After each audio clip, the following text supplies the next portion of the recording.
fans that sometimes watch the show. It's Donovan back here with another episode of Vortex Podcast, and today we're here not with Tegan, but with... Hello. My name is Dylan, old friend of Donovan's. Old high school, old buddy. Great Christian school. You know what? I'm actually going to tell you, I was actually going to be in your class. By the way, hold a second. Oh yeah, welcome to another episode of Vortex Podcast. Today, the rise and fall of Marvel TV.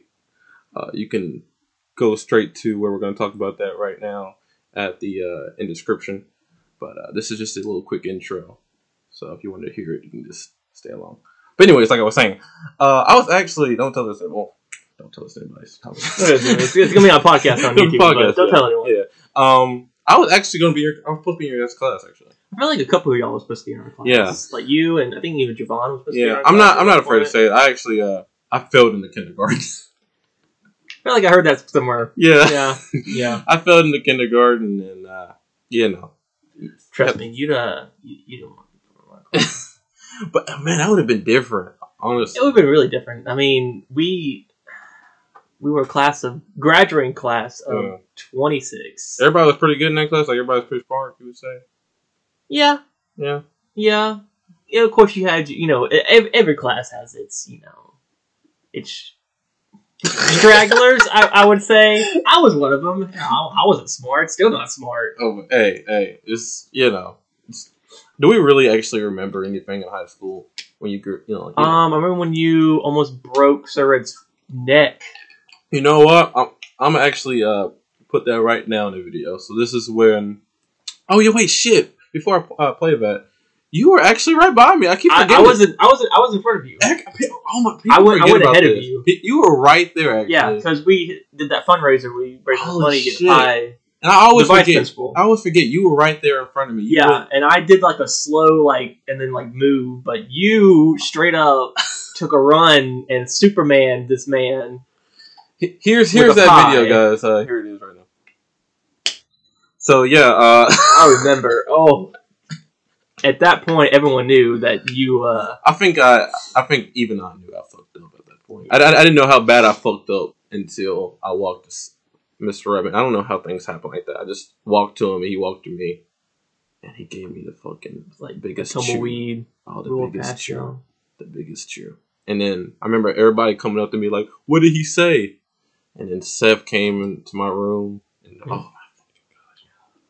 If they're listening to this, fucking well. But I've heard because my cousin used to go to ECS still, and the tea, Captain Jake. Yes, Captain Jake, bro. The tea that has been going on in that school is half the school has been leaving. Oh, teachers too. I think it's 79 students. Did you know that Lee Max left? Oh, I heard her back. I didn't hear that. Not actual back problems, not back breaking, but maybe that was an excuse. I think so. I don't know. Never mind. This ain't gonna be no ECS podcast, but well, we could talk about this all day. Oh, we could be this is its own podcast. No. But yeah. So introduce yourself, man. Well, God, I don't even know what to say. Captain Dylan. First podcast, I was part of a podcast, and ever since I saw that you were doing one, I was like, man, we always been trying. We've been trying to get you on. We've been trying to get Josie on. We've been trying to get a lot of people. I think getting Josie, poor girl, she works a lot. Oh, getting her to do it probably would be trust me. I know everybody's working. And, hey, if you're listening to this, Josie, we love you. What's going on? We love you, Joe. But I will say this about Dylan, and I always said this at ECS to my friends. I always thought of you as the white version of me, and I always thought of me as the black version of you, honestly. Because you and me both, I would say, and this is my words, we like to entertain, all right? Yeah. We like to have a good-ass time. And, after y'all's class, God, there was just a bunch of sticks. That's what I'm saying. I remember, I think it was I wish it would have happened. I really wished I was ready for it. But it was the second lip sync battle, and I remember the sheet came out. Mm-hmm. And I always wanted to do it. Yeah, the second one never happened. Yeah. It was going to be a Disney-themed one, but no one signed up for it. Yeah, exactly. That's what I was going to. I bought an Olaf onesie because I was going to do In Summer from Frozen. we were gonna do.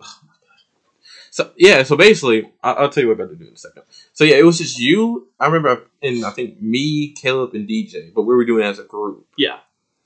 And I was hoping that some people would just jump in, so we at least if you have at least 5 or 4, that's a show. That's a good. Yeah. Well, even the first one that we did was only 4 of us. Yeah. And 3 were teachers. The thing and then me. I don't think I was able to intervoke. I was in middle school, and so when I found out, oh my gosh, they fucking had this shit. Yeah. I was in 9th grade. And yeah, so I think you, yeah. yeah. That's when we. I guess that was my big introduction into high school. Everyone was like, I was like, this, hey, it's as crazy as this shit they is. did Living on a Prayer that absolutely probably no one knew what song it was. Oh, everybody was, all they listened to was the baby. And the baby. Oh, yeah, of course you won, man. You are. We got the king right here. But you said you do the Olaf? Yeah, I was going to do, like I said, the second lip sync was going to be Disney themed. Right. And I was torn between You're Welcome from Moana and Olaf's In Summer from Frozen. And so I asked Sir Red, and I was like, which one can I do? He was like, just do In Summer.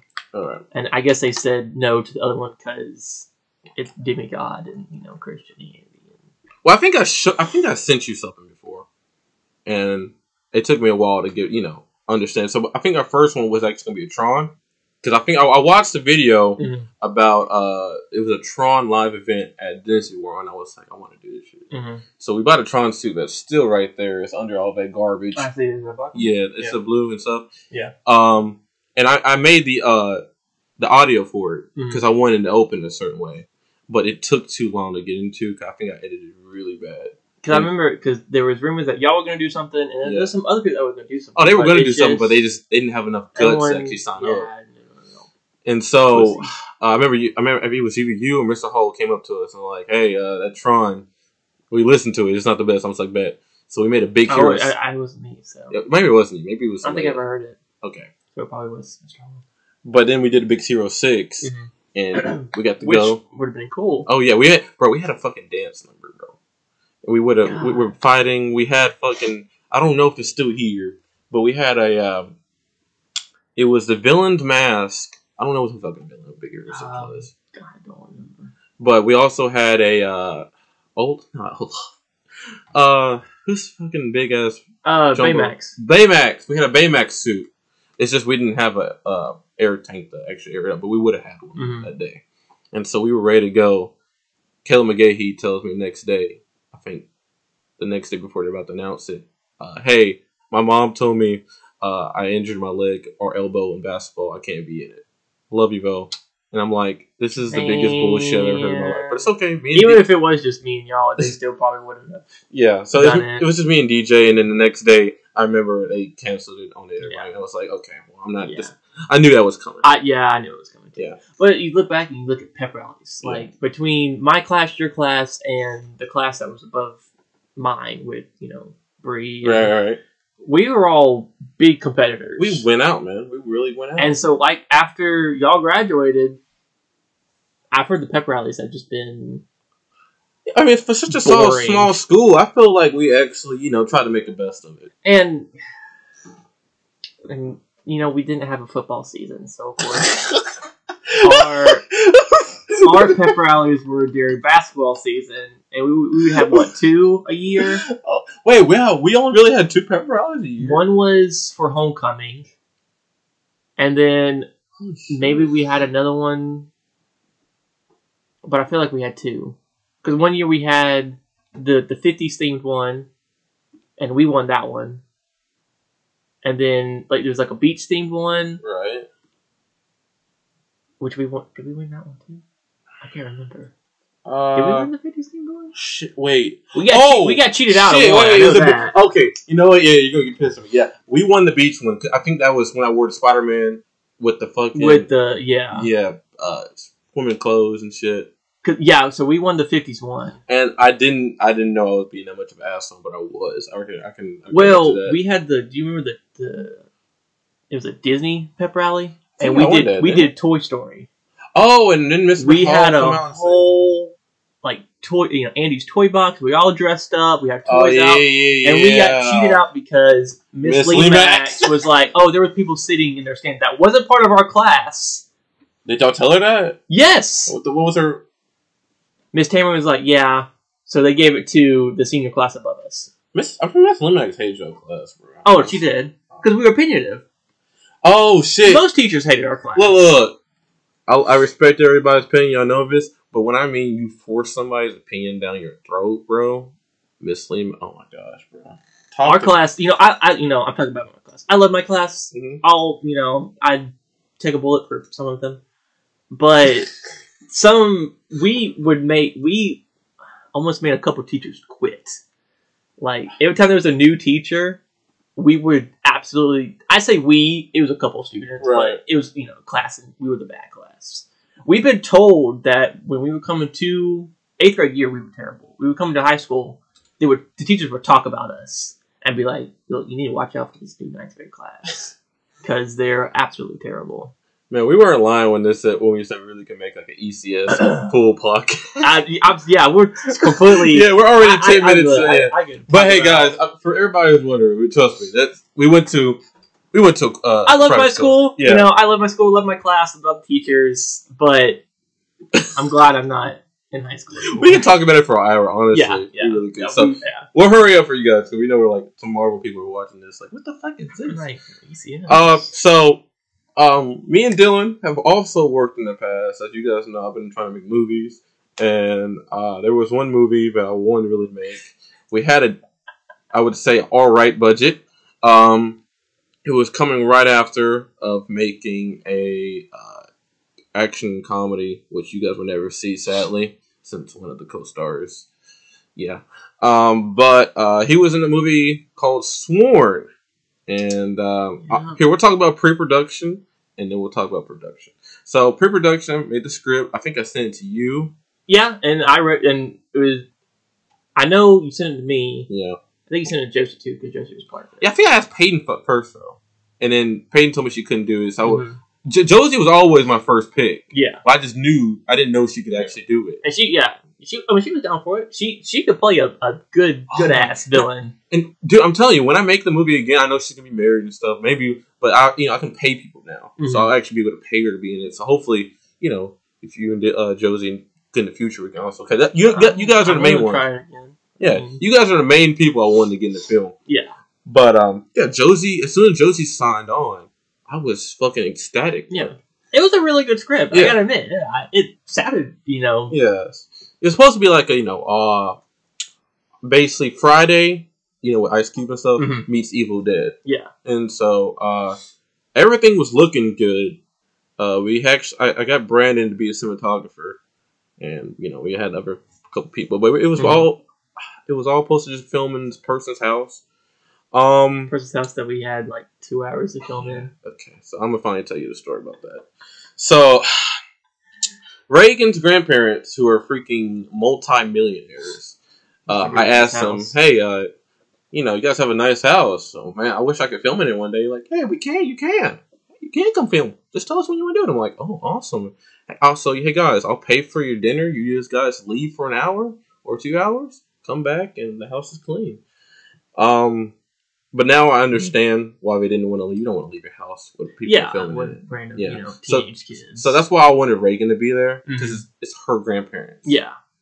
That just makes sense. But she got sick. And so she's like, "I gotta go." I'm like, and I was terrified. Because that was before we even got there. Yeah. I mean, just from my point of view, you don't want to be in your friend's grandparents' house. Strangers' houses. Isn't that weird? Yeah. It's not like walking into someone's random person's house and be like, "Hey, can I film a movie in here?" So I looked at Brandon before you guys got there, and I was like, "Bro, this is either going to go two ways. Either it's going to be really good, and we film the movie, everybody has the greatest time, or it goes completely horrible, and at the end of the night, I'll think about killing myself." And I got... So you guys got there, and I probably think what happened.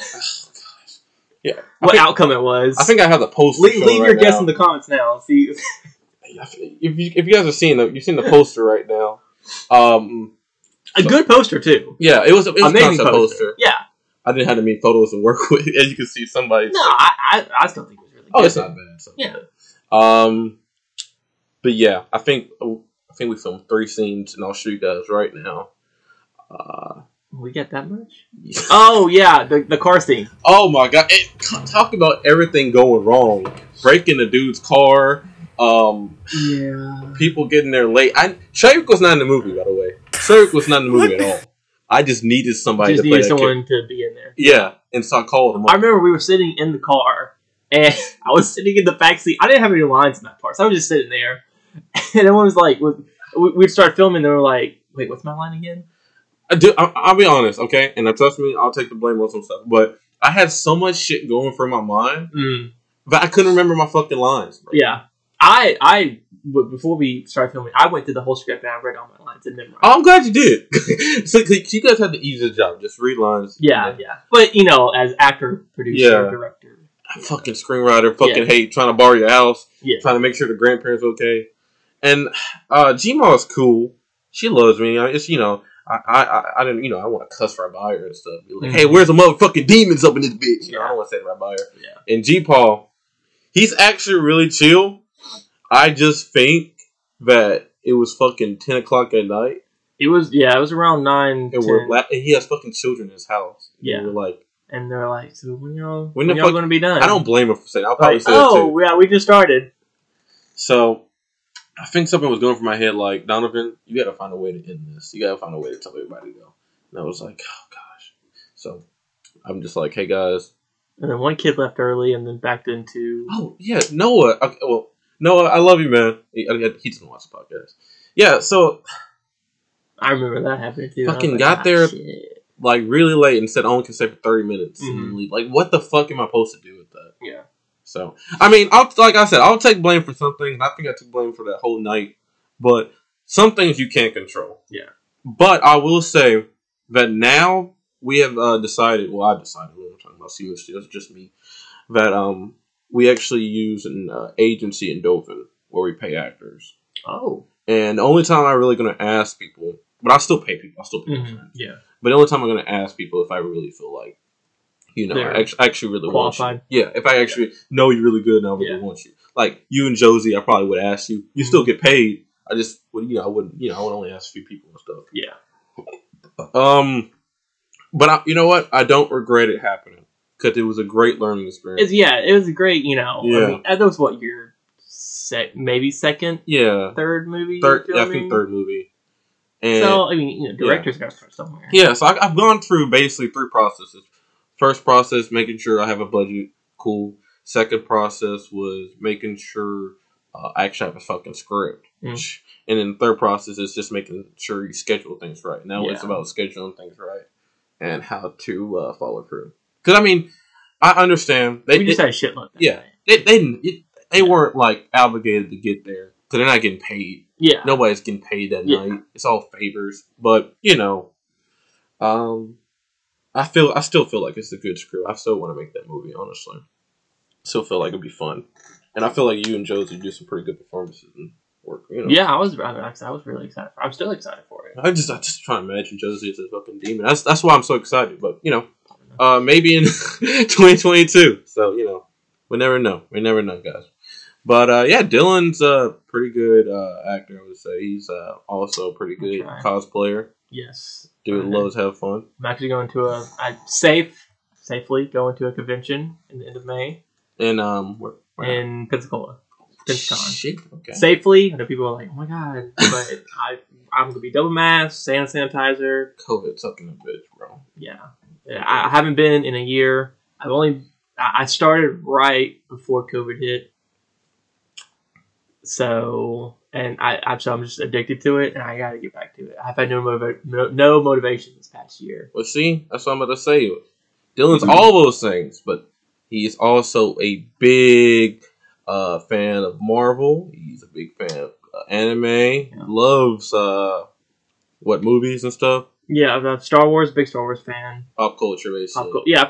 Pop culture, you love it, man. And even then, I can, we talk about it sometimes on love, but now we can finally talk about it. So today is the topic. If you guys are here, we are talking about the rise and fall of Marvel TV. Marvel TV started in 2013, right after the Iron Man 3, I believe, or between Iron Man 3 after the Avengers, and so we're gonna go down the line of all the Marvel TV shows, and then we're gonna get to Disney Plus, which is going on now. So, without further ado, let's start which is the one that started Marvel TV altogether. Agents of Shield. Agents of Shield stars Clark Gregg. Clark Gregg Yep. as Coulson, which was weird because he dies in Avengers. And I know they explain it, and I've read what happens, but I think that was a whole twist. Yeah, that kept. And I'm glad he's back, but that was kind of a good death in Avengers. See, because Phil Coulson, he's not in the now he is, but he didn't never start in the comic. He started in actually the film, and so I think Clark, Phil Coulson was a pretty cool character. I never had a problem with him. He was kind of like the glue. He was cool. Yeah, he was like you look the comic relief for Nick Fury. Yeah, So when I picture the Agents of Shield show, I always picture like a NCIS with superheroes and stuff, and it was that. But here we're going to talk about the first season. So, did you ever watch the first season of Agents of Shield? I have not. Okay. But I feel like I could.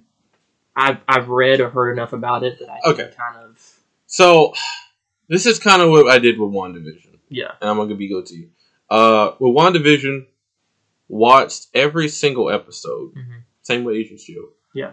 But as you can see, some episodes weren't that great. Not and some episodes really didn't mean much. Yeah. Yeah. So with Agents of Shield, every week watched Agents of Shield, only to find out it was like a monster of the week type show, because some of these episodes never really came back to fruition, honestly. Yeah.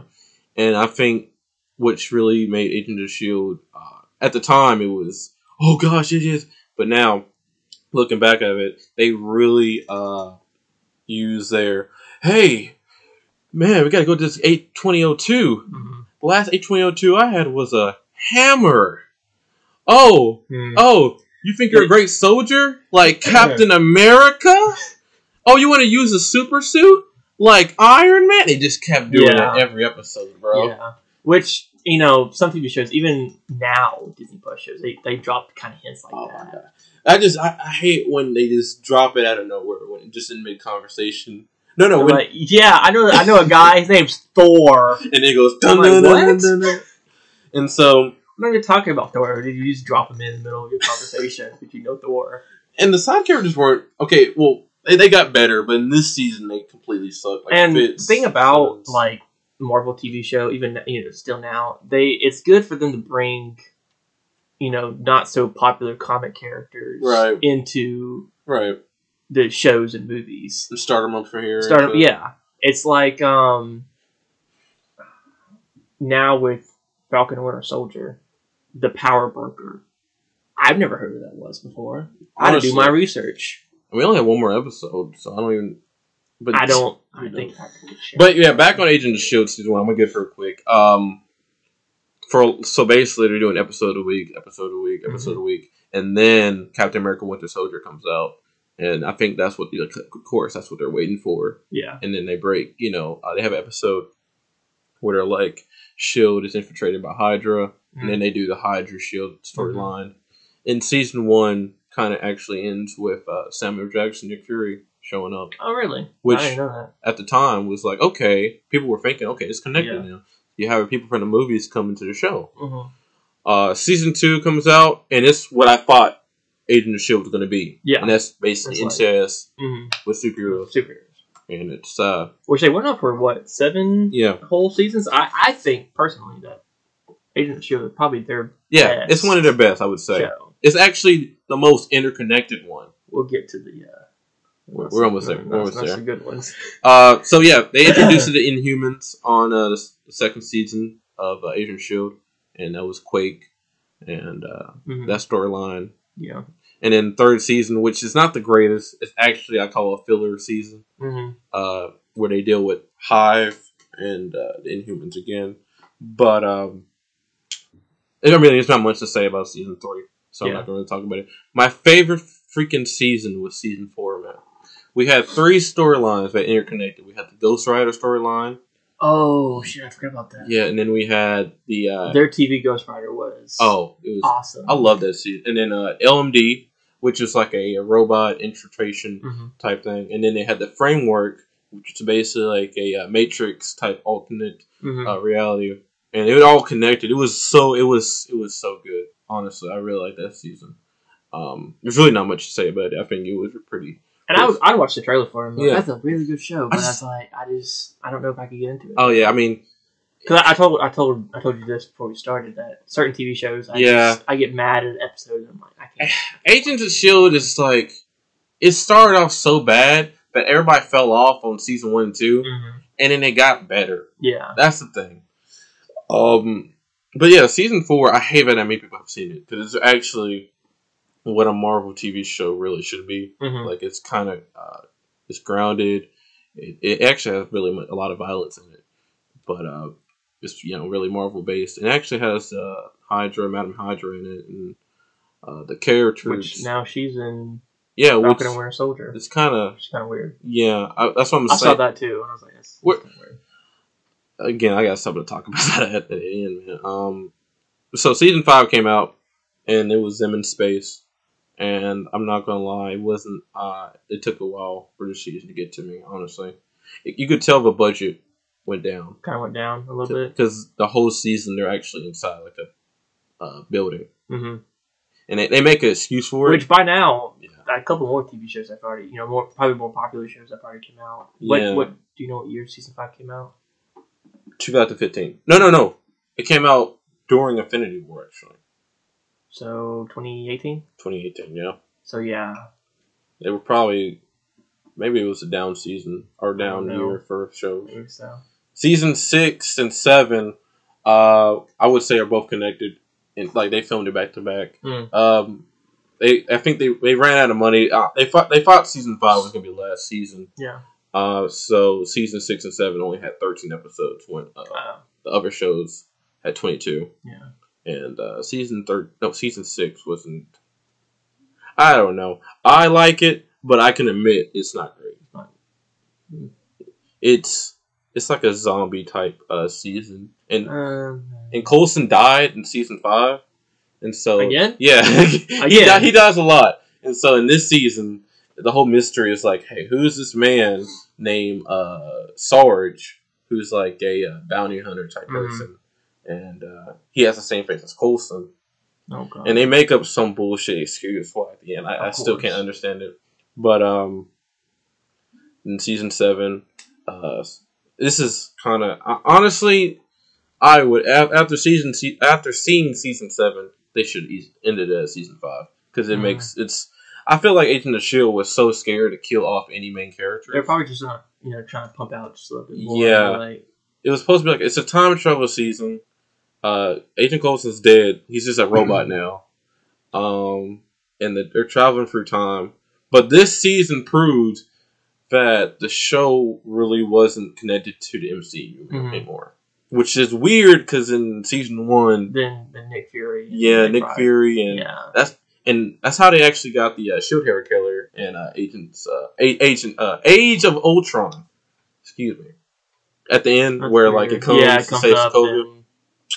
I don't know. Agent of Shield tricky because I feel like it had a lot of great potential and it did it, but it stayed too long. It started off low and then up, and then kind of just bottomed at the end. It overstayed its welcome. Yeah, I feel like 7 seasons is kind of much, and it's still at the end. No like giant main character died, so I think they're either trying to save them for like maybe Secret Invasion. Or they just I don't know. I don't know. The way it ended too. Honestly, you said you never saw Agent of Shield, so you're just like hearing it from my point of view. Yeah. But which I heard that it was a good show, and I'd see trailers for it. But I never actually would get into it though. I mean, it had a couple good cameos, like most of these shows that we're talking about. Yeah. I mean, I don't know. There's really not much to say about Agent of S.H.I.E.L.D. I mean, I'm basically, into us of some superheroes. Agent Coulson was pretty good. It had some good moments.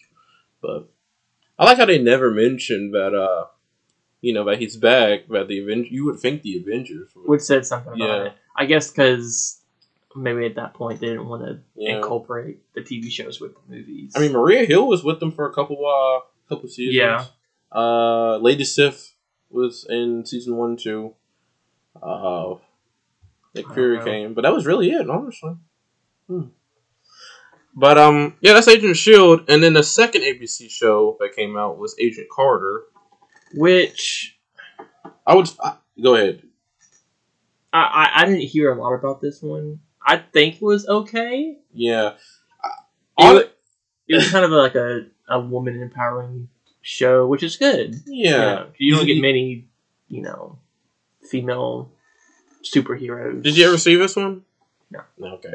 Well, here I'll give you another point of my view. So it came in between the break of season 2 of Agents of S.H.I.E.L.D. Mm-hmm. And I feel to this day it's the only one that's actually still connected to the MCU because the person who plays Jarvis in this movie is actually in Endgame. Really? Yeah, when Tony Stark meets his dad. Oh, he gets in the car. He's like, who's that? The old man. Yeah. Butler guy. Yeah. So, Agent Carter, I think it's okay.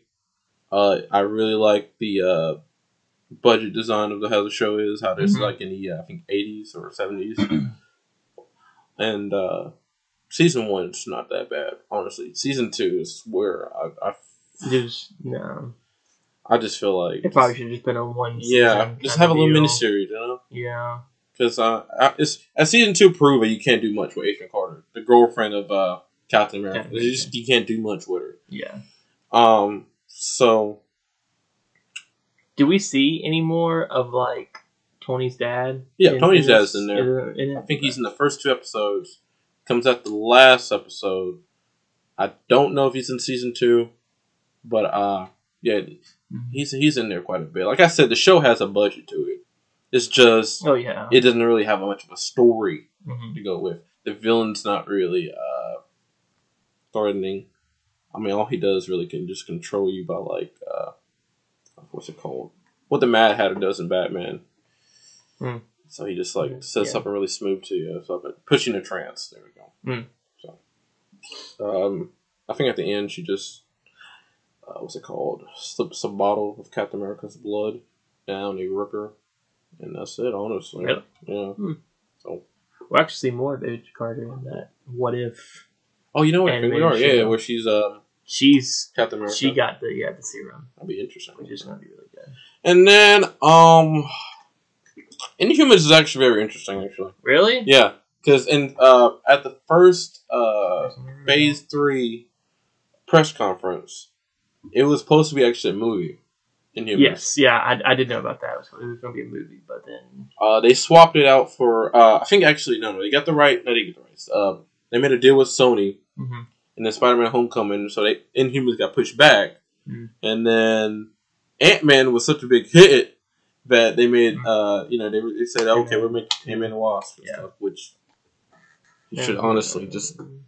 You didn't have to do that, but all right. No. So Inhumans dropped the ball, but then they were like, hey, we still want to make Inhumans. So they put it on ABC, gave it an IMAX budget, which again didn't really do shit. And I remember the first episode premiered on like IMAX theaters, in Panama City Pier Park. Yeah, it sure did. And I was like, I want to go see it. And we never did. And after I heard, I was like, I don't think that the first 2 episodes they released in theater. Yeah. Just so they can say we released it. Yeah, in IMAX. And it was IMAX, And I remember that. I remember seeing it in, what's it called? Panama City. Yeah. I just, when you're in Panama City, you don't want to go see a freaking movie. You want to, enjoy the beach. Yeah. So, which I looked it up, Inhumans. It was 8 episodes. Yeah. And I looked it up on Rotten Tomatoes. It was 11% on Rotten Tomatoes. Oh, no. The show sucks ass. Yeah. Yeah. I've never seen such a low budget piece of Marvel garbage in my life. I like how they say this is not canon, because if you would make this canon, you would hurt the MCU. Yeah, no. And I like the Inhumans. I've seen them in video games that Yeah. I've played, and they're a cool group of people. You know, Black Bolt is a king, and Medusa is really cool. She's hot. But this TV show just... Oh, you saw it? You saw a couple episodes? I saw like the first episode. Okay, cool. So we could talk about the first episode. That's anytime I want to revisit, I watch the first episode and put my senses like down the like, and shit. and I try to repress the memories of watching it. So you can tell they literally had zero budget because they set up all these heroes, and then they're like, okay, well, shit, we can't for 8 episodes. We don't have the budget to keep doing this shit. Yeah. So let's shave off Medusa's hair. Let's save a teleporting dog is hurt. Let's say Black Bolt has a sore throat. He can't talk. He can't talk. But even like I think like his actual character can't talk at all. Yeah, if he does. He blows things away. Yeah. And then every other character, I don't know, goes for a dilemma where they're having like a romance with somebody in Hawaii. And you can hear a little TV in the back, but it's okay. But it was just sorry about this hot, by the way. Gotta make sure air conditioning's down. cool. It's just it was just. Oh no, it was shit. It was complete shit. I looked up. I said 8 episodes. They actually finished the season in those 8 episodes. Oh yeah, I mean, no one wants no freaking season 2 of that shit. I mean, I'm just trying to think what actually happened. He fought his brother, who was like human. Well, not guessing. He was. He didn't have any powers, but he wanted to be king.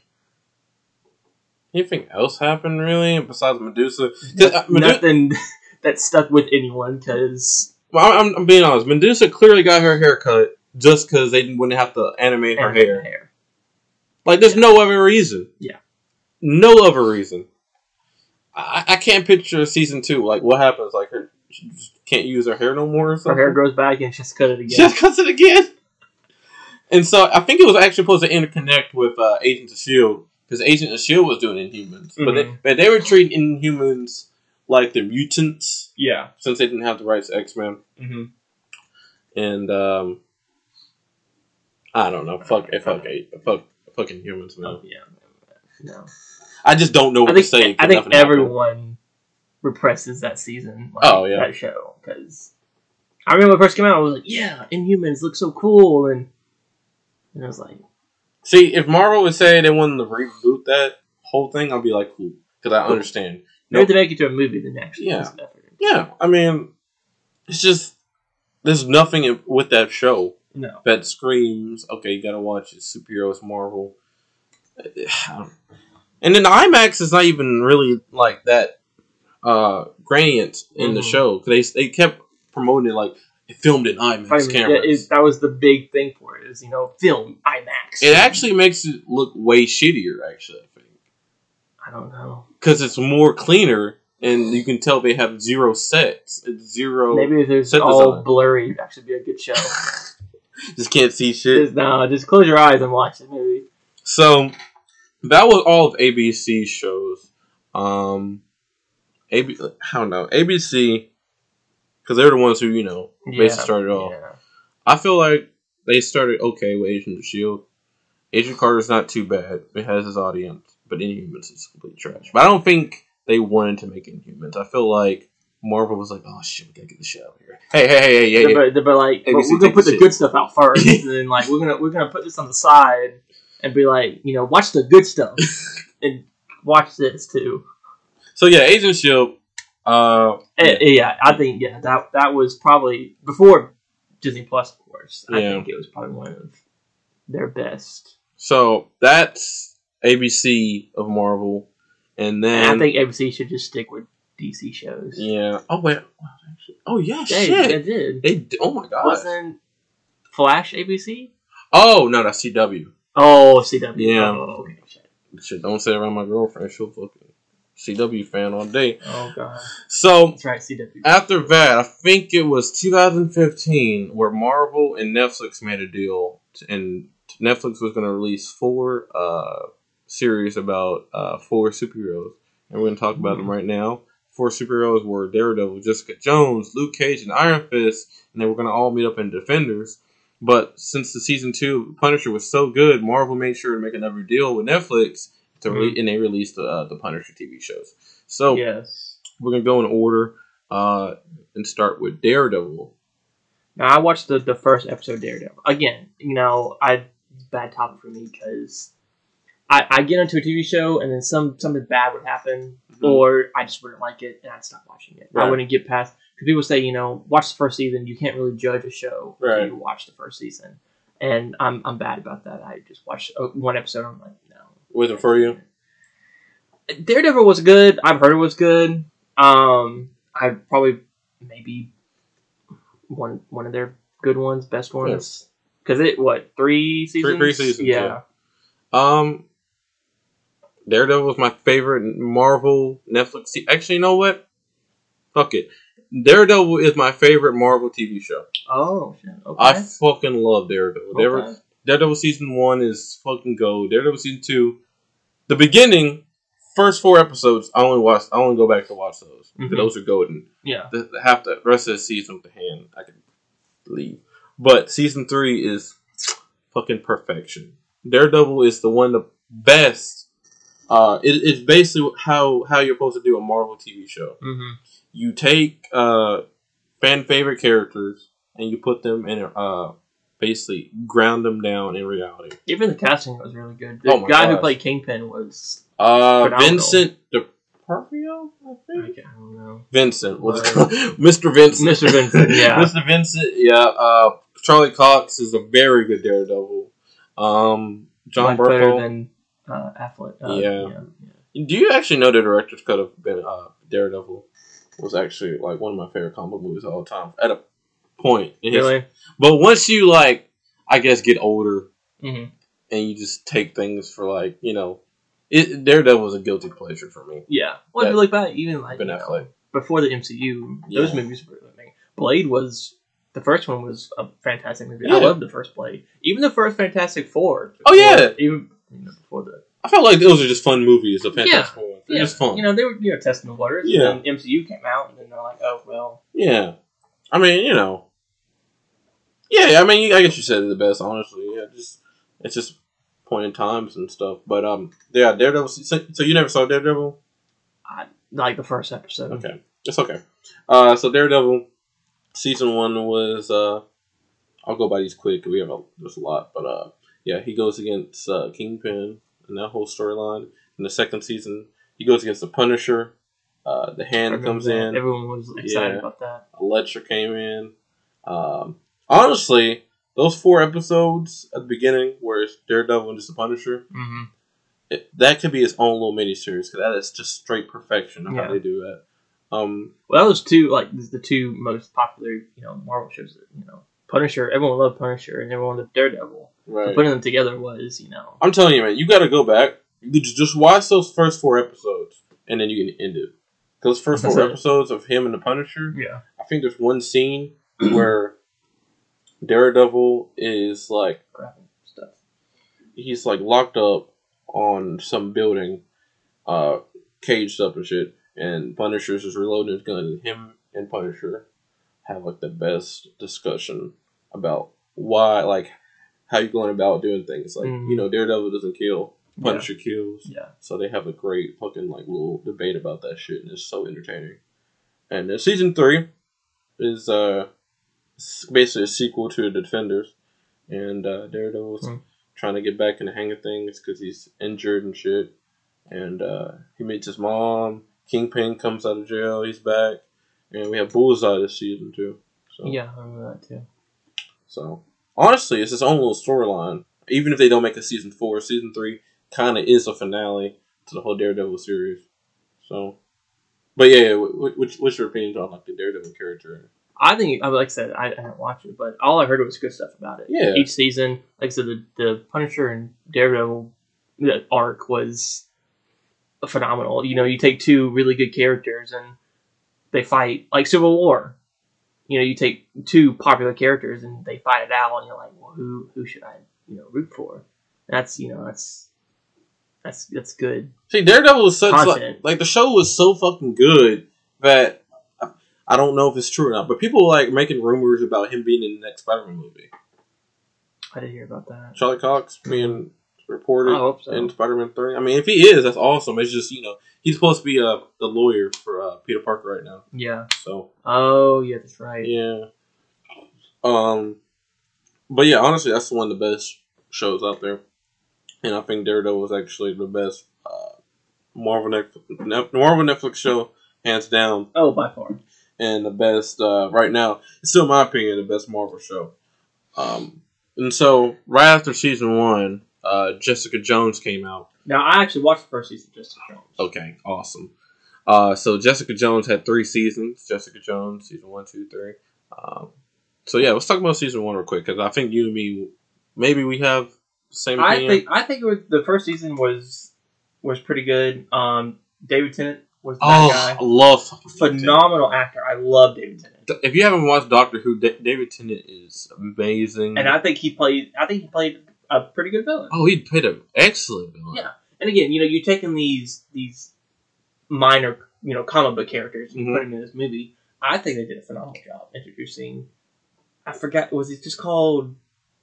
He said like one name. I forgot what his name. Like the bad guy's name. Oh, Kilgrave, aka the Purple Man. The Purple Man. That's what it was. Yeah, I thought it was really good. Yeah. And you see Jessica Jones not wanting to be a hero. Yeah. And but she's going through her life with these powers.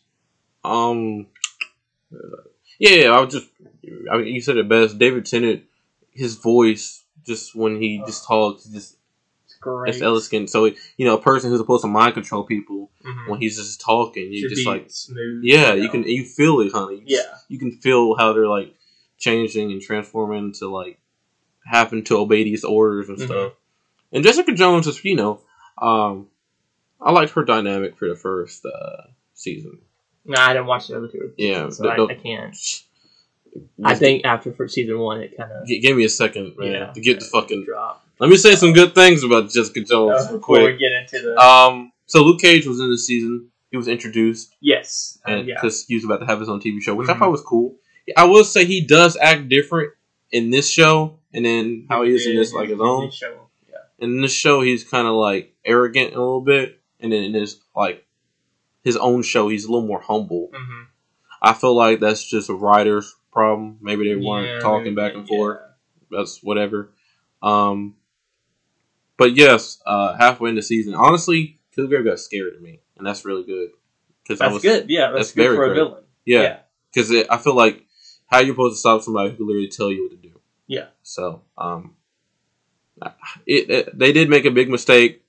Honestly, I wouldn't have killed Purple Man, and I feel like they hated that they killed Purple Man because they brought him back in flashbacks and hallucinations in the rest of the seasons. But because they realized that it was something good. And I mean, no, come back. But as soon as he died, the show died. I'm not joking. Yeah. So there's the side characters in this show. Anybody who's not Jessica Jones completely fucking sucks, bro. Besides her and Purple Man. Yeah. That was the only thing that I actually remember, and Luke Cage was in that. Remember the blonde girl? I think her name, I don't know her name, but Hellcat? Yes. Dude, when I mean she's the worst fucking character to ever exist, man. Season 2 can lick my fucking balls, bro. Season 2 was so fucking trash, bro.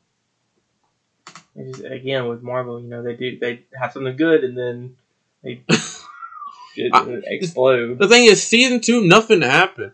Sorry about that, guys. Season 2, nothing happened, bro. At all. At fucking all. So her mom comes back. Oh, well, this is spoilers, by the way.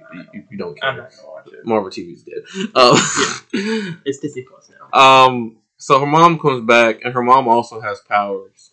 And then the whole season, I think they're like having a limo, like, I hate you, mom, or I hate you, daughter. And then the last 2 episodes, they come back. That just sounds terrible. And then Hellcat finally gets powers because she's jealous of Jessica Jones because Jessica Jones is not saving people as she should be, and so Hellcat gets powers. That reminds me of Hancock. Yeah, Hancock with Will Smith. Oh yeah, where he's like, where like people are like, "You just save us," and he's like drunk on the side of the road. That was a good movie. Yeah, that wasn't bad. Actually, I keep forgetting about that. But anyways, so at the end of the season, Hellcat kills Jessica Jones' mom. And Jessica Jones, it's kind of really lackluster about the whole thing. If you see your mom get shot in front of you, and if you're your best friend, you think you would do something about it, but she kind of doesn't. She just says we're not friends anymore, and so Hellcat.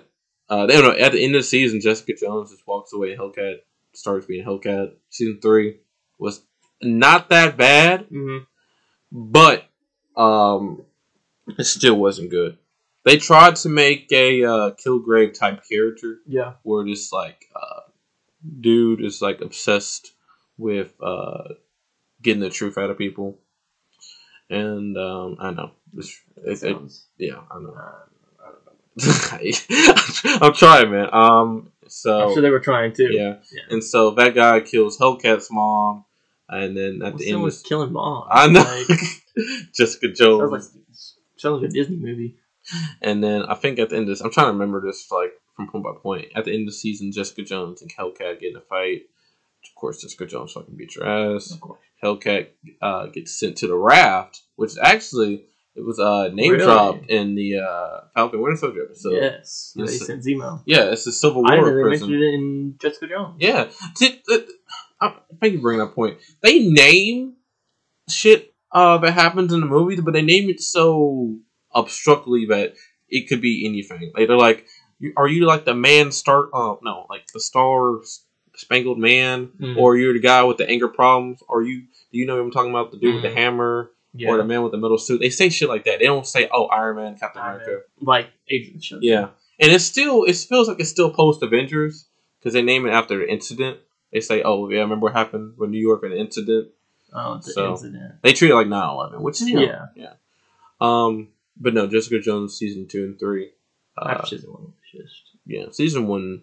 I feel like there's not many storylines with Jessica Jones other than Purple Man. Mm-hmm. And that's actually her only storyline in the comics.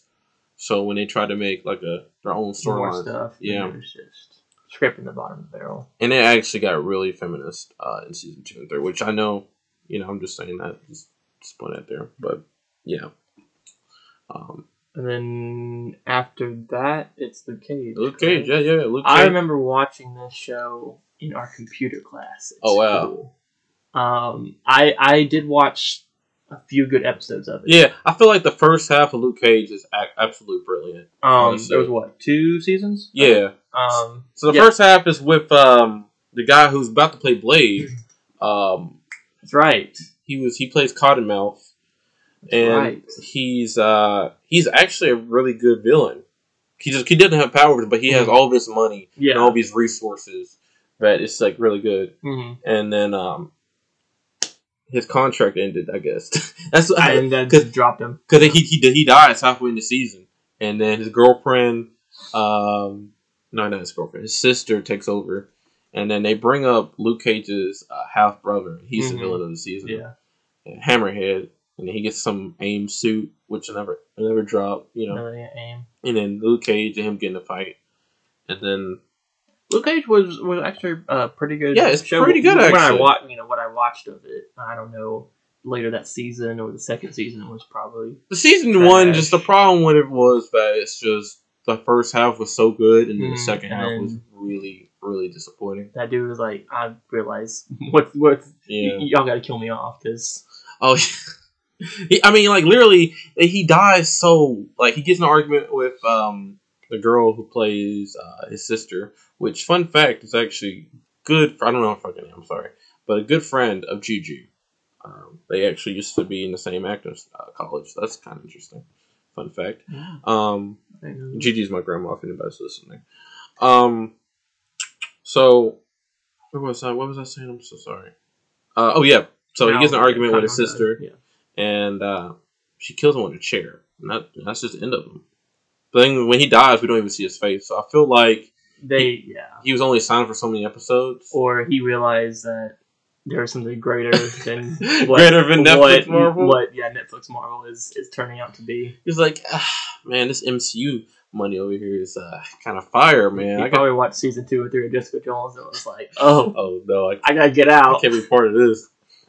And so yeah, Hammerhead, and then at the end of the season, Luke Cage gets into prison for murder. So, and again, this is these TV shows are bringing these little known Marvel characters into and sometimes they do good jobs and sometimes most of the time. Yeah, remember their whole setup thing was about the street level. Most of the time. Yeah, remember They their whole don't- setup thing was about the street level. Yeah. Yeah. And Luke Cage is a real cool hero. Yeah. This man, invisible, strong as hell, but he's just living his, So what you living his think? life. What you think? Okay, you saw it? I think I saw it to about where Cottonmouth dies. Okay. I thought it was really good. Like I said, I would watch it in my class. Mr. Portis, if you're watching this, I watched it in your class. I would watch Netflix in your class. I didn't even watch Jessica Jones in your class. Just be like watching this shit, like, okay, this is... With subtitles on, I'm like, yeah, that's pretty good. Be like, yeah, I hear you, Mr. Portis. No, I don't know nothing about season 2. Of Luke Cage? Luke Cage.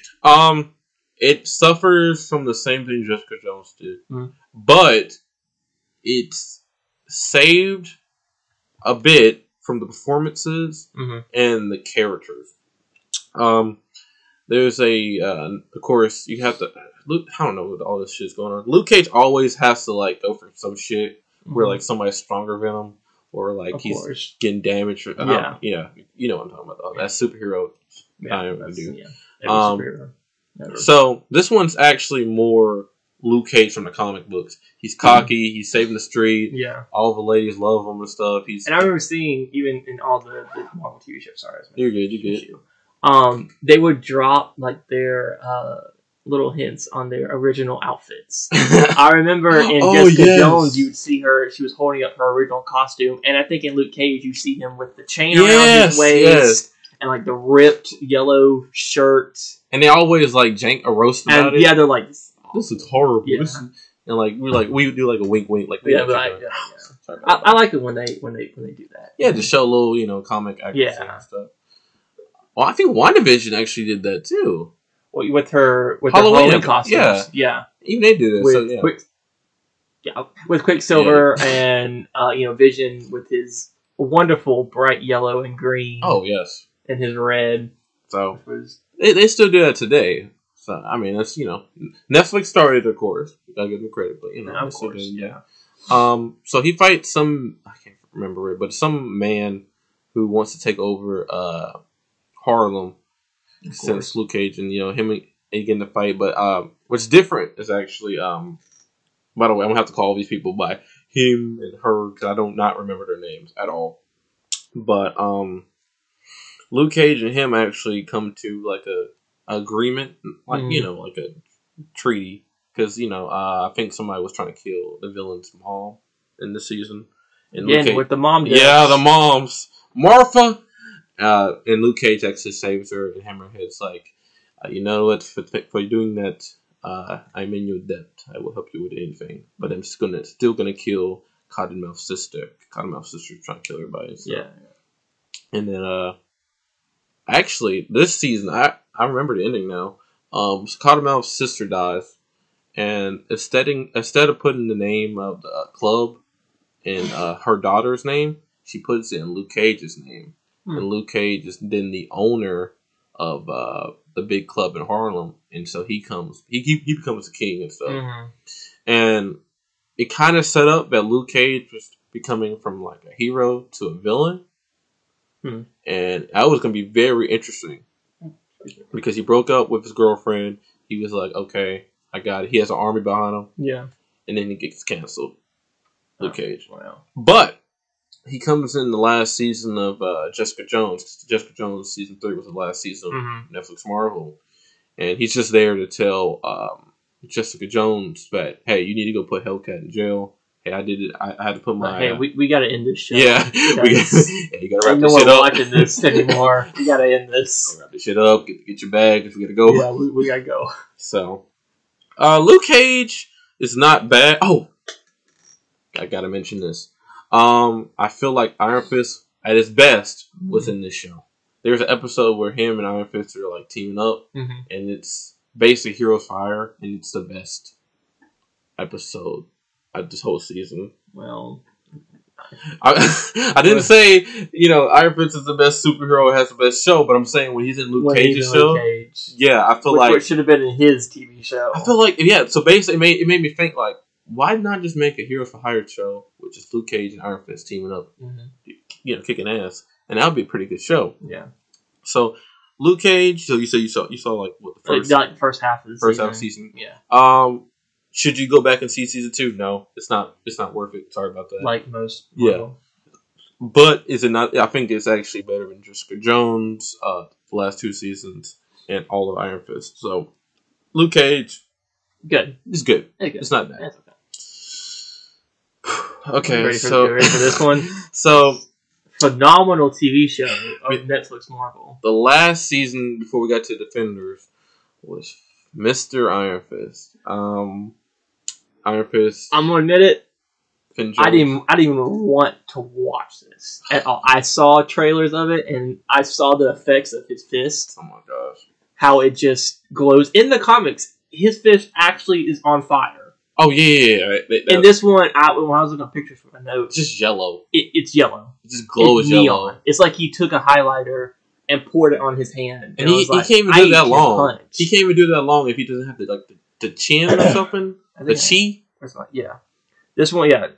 And I didn't even know this. They had 2 seasons of this. Oh, what I think it was at post Defenders. And they were like, okay, everybody else is getting 2nd season, so they were obligated to give Iron Fist a 2nd season. But we're going to give you 8 episodes. And Iron Fist's like, I've only done Rotten Tomatoes, the one that really low. This one was not as low as Inhumans, but it was a 37% on Rotten Tomatoes. I remember it coming out with a 0, and it must have went up.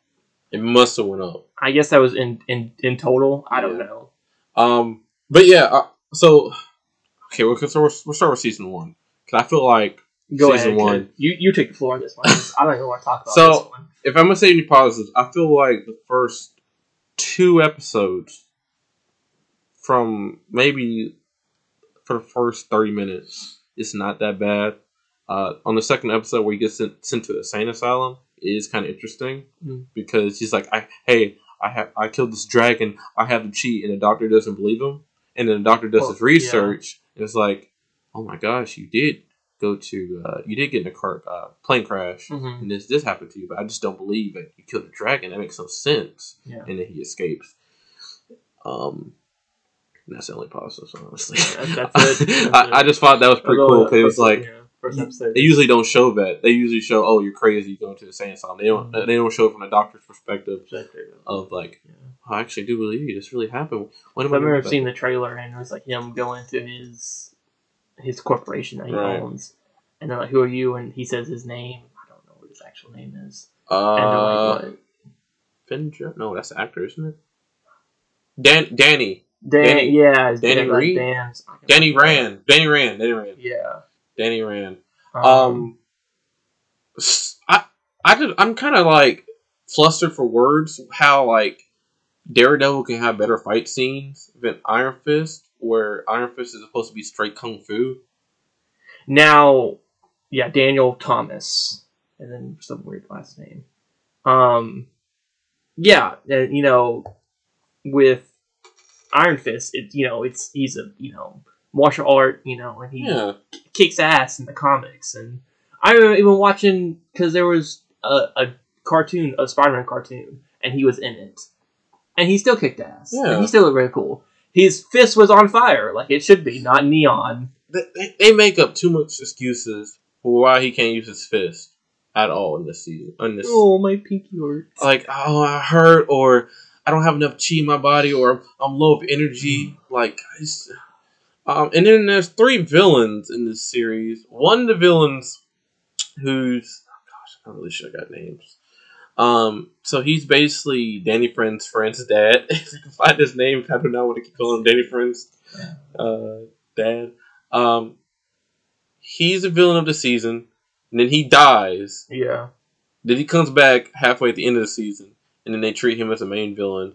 And then we have that one Asian lady who's been in the Daredevil shows, and Daredevil, Defenders.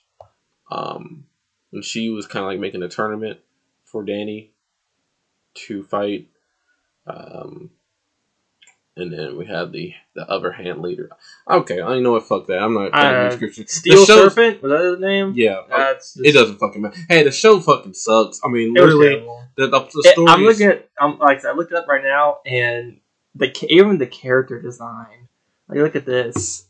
Like, look at that. They really did not even fucking try it. He just looks like a hobo that sits out, and he got that tattoo in the middle of his chest from like behind a Chuck E. Cheese or something. It's like like the fight scenes he has are complete trash. Because the camera's shaking all over the place, and you can tell people are on wires flying. The story is such a fucking drag.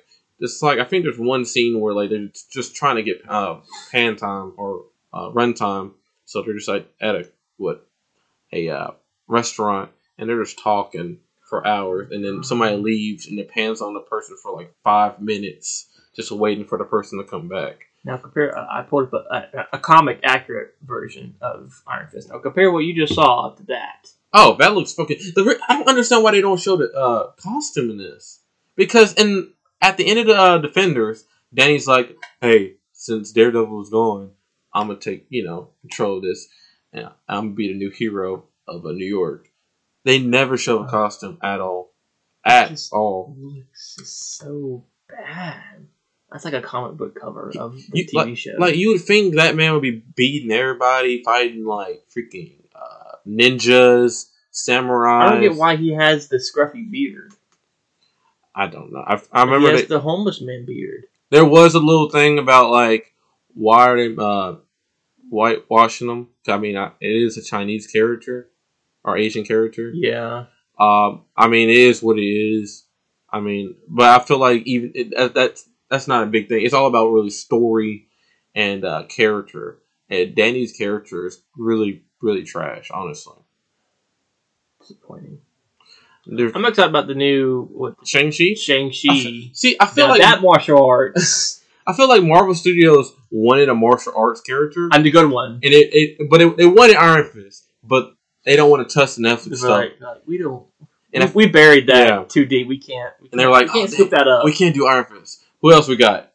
Shang-Chi. Let's do Shang-Chi. And there it is again. They're bringing these. I don't know what Shang-Chi is. Me either. I see, and so I think it's good that they're bringing these. That's what I'm saying, but I feel like that's the reason why they couldn't use Iron Fist. Yeah. So they had to find the scraps of something kung fu type hero in their comics, and Shang-Chi's all they got. Iron Fist season 1 it's really hard to get through. What's honestly. season 2 about? Season 2 is shorter. Season 2 is still not great. But since it's shorter, you can watch it quicker and you can suffer through it. Yeah. So they bring like a Daredevil villain, which is Typhoid Mary. Yeah. She's actually pretty cool. She has like multiple personalities, so her character's not bad. But it's just weird how she's an Iron Fist. It just doesn't kind of make sense. But they do their best with her. Iron Fist's friend from Shara Law is in here now. He has Iron Fist. Iron Fist's girlfriend, White Tiger. Yeah, she has Iron Fist in this one too. And I only know these characters from, like I said, the Spider-Man cartoon. Yeah, it was like Spider-Man and Friends. It had White Tiger and Luke Cage. And it had Iron Fist. Ultimate Spider-Man. Oh, was it Ultimate Spider-Man? Yeah, it was something like that. Man, which actually was pretty good in my opinion. Okay, hey, of course, different opinions. I love it, man. But yeah, basically just. Luke Cage's the girl with the robot arm. She's in this one, and I don't know. Season 2, it's not great. But if I was gonna go back and watch Iron Fist, if you had to force me to watch one, probably watch season 2, just because it ends quicker and I can understand it better. If I had to go back and watch season 1, I wouldn't know where to fucking start. Honestly, it's just it's all overdone. Just don't watch it. Just don't watch it. And there's really not much to say about Iron Fist because nothing really happened, honestly. The whole show is a pan. And it probably was, because the next show we're going to talk about, Defenders, it probably was just like... It was just probably to have his character. To have it. But the thing is, he has such like a... he has such like a strong presence in Defenders because he's like part of the plot. They actually need him part of the plot. But he has such like a horrible show... But she's like, why do they need Iron Fist, man? Why do we talk? Sorry about that. Why don't we need like Daredevil or just okay? Yeah. Okay. So all these characters had amazing TV shows, and you look at Iron Fist, and you're like, well, most of them had amazing TV shows. Yeah. I was thinking at like Avengers. You look back, and Thor, Iron Man, Captain America, all of them should be really good. Incredible Hulk, which is part of the MCU. Yeah, it is. It's just they don't like to talk about it. They don't like to talk about it. Yeah, which you know. Which I heard they're bringing back Abomination. Yeah, Abomination. Yeah. Yeah. Yeah. Whatever that character was. Whatever the character was. The big bad in that one. Yeah. Other than the military. But I'm kind of interested to see his redesign, because you know how Marvel always redesigns and stuff. So. Even in the Hulk movie, it was pretty accurate to his character. Yeah. His character. I feel like, well, we'll talk about Hulk one day. Yeah. Sorry, I gotta stay on topic. We're almost there. Yeah, we're off on rabbit trails. So the excuse me. Defenders, where it had Daredevil, Jessica Jones, Luke Cage, Iron Fist, all led up to one thing. You ever watched it? I didn't want to. It was so hyped up. I've never seen. I do remember that though. It was incredibly hyped. Kind of like Inhumans. Yeah, I was excited for it. It was the TV Avengers. Yeah. And so even in my notes, I was like, it built up like the Avengers. Yeah. I were not as good. No. I mean, there was only like at the time we only had 2 seasons of Daredevil, 1 season of Jessica Jones, 1 season of Luke Cage, 1 season of Iron Fist. And Iron Fist didn't do great at all. And Luke Cage halfway in the season was, that's only, Yeah, real tough. So, Defenders, I think it was 8 episodes. Yeah. So the first 2 episodes, they actually don't team up at all. It's all just set up. That build up. Yeah. And then which makes sense. 3, 4, 5, 6, 7, 8 is where they come together to talk, get in little battles like most superheroes do, and then they go fight. I just remember watching it and just being disappointed, honestly. I see. Yeah. I haven't watched it and I know I'd be disappointed in it. It's just, I love... Because you think about it, because it's like the Avengers for TV, but the Avengers are like the Avengers, but for like, small. It's like Spider-Man. Yeah. They're, they protect the neighborhood. Well, supposed to. Or, not great threats. Yeah, but low threats. People can, more relate to them. But if you have a shit show, then it really. I think what really hurt this show is the story, honestly, because everything else is great. Like the set design, every time it goes to like Daredevil's perspective, it's like red themed and everything. When it goes to Jessica Jones, it's purple themed. Iron Fist, green, yellow, and Luke Cage is orange. I love that. I thought that was amazing. Where it really hurts is in the story. Some people just don't interconnect as well. Like Daredevil's reason to be there is cool. Jessica Jones kind of alright, but then like get Luke Cage. Like why is he really there? Yeah, feels like it's just kind of just you just need to be there. And then Iron Fist, he's strolling down the street and they're like, "Hey, what's up? Hey, I need to be here real quick." Yeah. I don't know, like they getting some good. Oh yeah, the main villain is Sigourney Weaver's character. She plays like the queen. Excuse me, the queen of the Hand. Oh. Yeah, another kind of whitewashing thing, but whatever. Again. Yeah, and then they bring back Elektra, and she plays the villain, which is it makes sense to a little department of like. Okay, I can see her being a villain with Daredevil. Yeah. But for two people who have superhuman strength, and one literally, is invincible, and one has glowing fists. Exactly. Thank you. I like, why is she fighting Luke Cage? Luke Cage should break. She should, but she's freaking throwing Luke Cage around the place. It makes no sense. That doesn't make sense. And then she's like hitting him with a sword, and like the sword hurts him.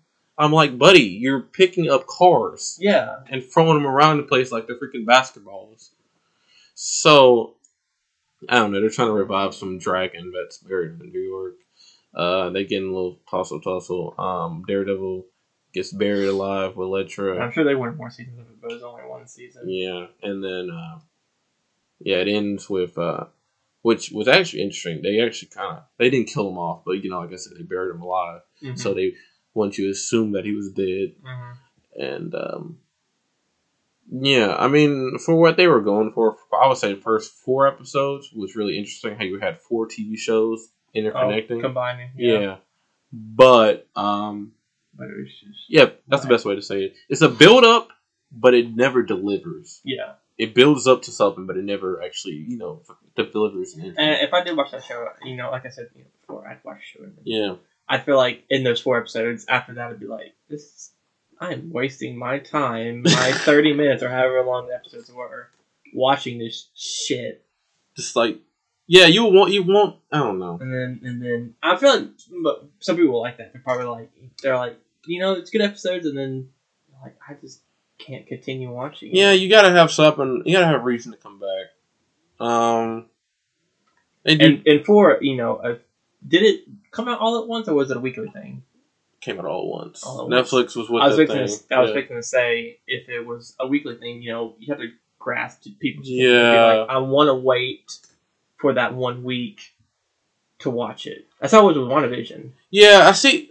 They have changed that format now because Netflix for a long time was they started the binge thing where release the whole season on one day, which has its faults and it has its pros. Pros and cons. Like it's a pro. Like, hey, you can just finish. You don't have to wait for any episodes. Go ahead and get done with it. But it's kind of where like, hey, you want to talk to your friends about it. Mm-hmm. Somebody could probably be on episode 4. And like another person be on episode 7. And like we get weekly episodes, you'd be like, "Oh, did you see the new episode?" Like, "Oh yeah." I'll wait for that new episode to come out. Yeah, so you can all be on the same point and stuff. So, and they have a whole week to catch up. I have no problem with the week-to-week thing, honestly. Depending on what the show is. Yeah. I would not wait a week for Defenders or for Iron Fist. Definitely not. Definitely not Iron Fist. Yeah. So, yeah, honestly, yeah, it wasn't that. I mean, I'm glad it came out all at once, honestly. It was probably like an 8-hour movie, basically. Yeah. That's really not much to say about Defenders. I really can't think about it. Which is crazy, because it's the combination of it only came out, 3 years ago? 2017. Right after Iron Fist.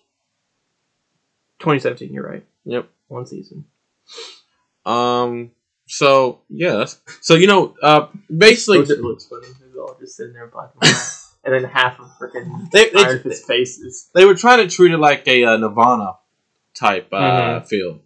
Which was... it's not bad. I mean, they said... somebody brought up a good point. They're like... the Avengers is the Beatles, basically, and the Defenders is supposed to be like Nirvana. That makes sense. Yeah, that makes sense. Fucking Iron Fist is Justin Bieber then. Okay. Justin Bieber. I don't know. No, okay. Whatever the bad one is. Yeah. So yeah, it was really just supposed to be Daredevil, Jessica Jones, Luke Cage, Iron Fist, and then Daredevil, Defenders. But Punisher was so freaking good in season 2 of Daredevil that Marvel, like I said, made a deal with Netflix and they released 2 seasons of the Punisher.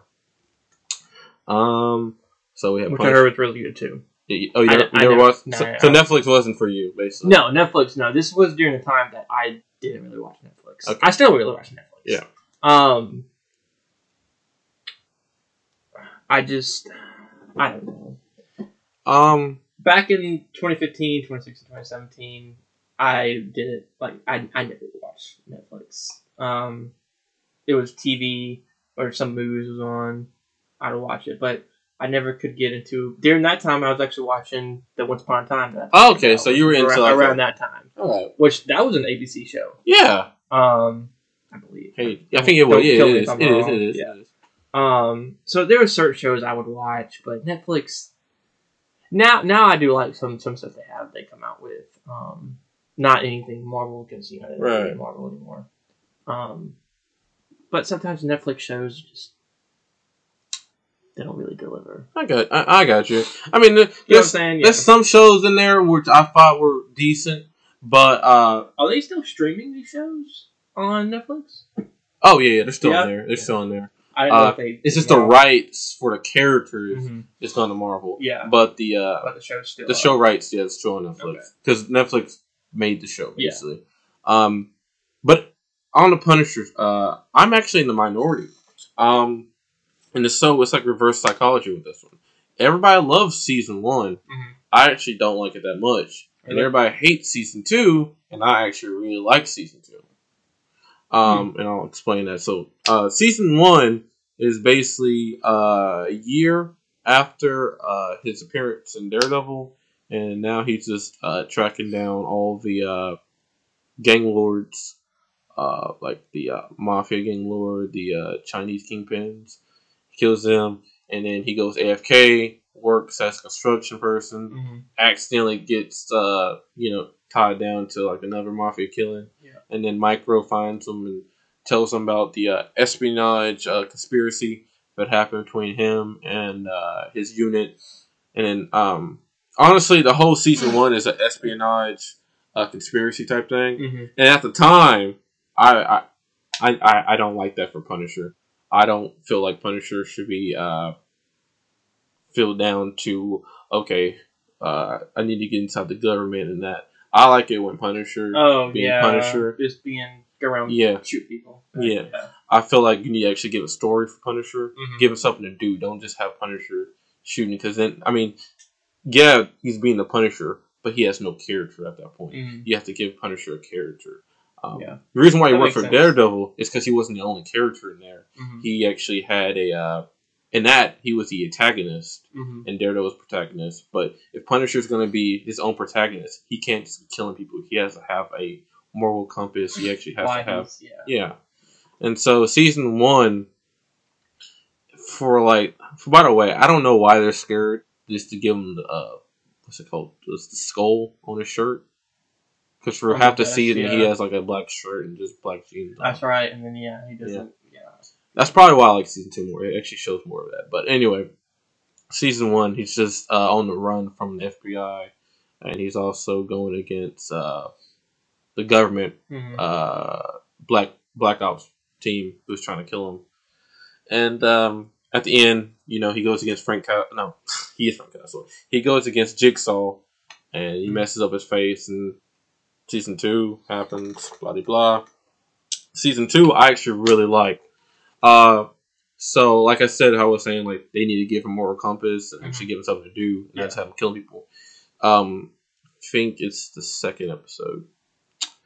There's a girl who's getting tracked down by some operatives because she saw. I think so. These operatives killed her friends, and she saw it. And they killed her mom. No, they didn't kill her mom. They killed all her friends. And I guess her friends were, if you don't pay something amount of money, like if you borrow money, you don't pay it back to this, I guess they'll kill you. Kill you, yeah. You owe me lunch money. Reasonable, right?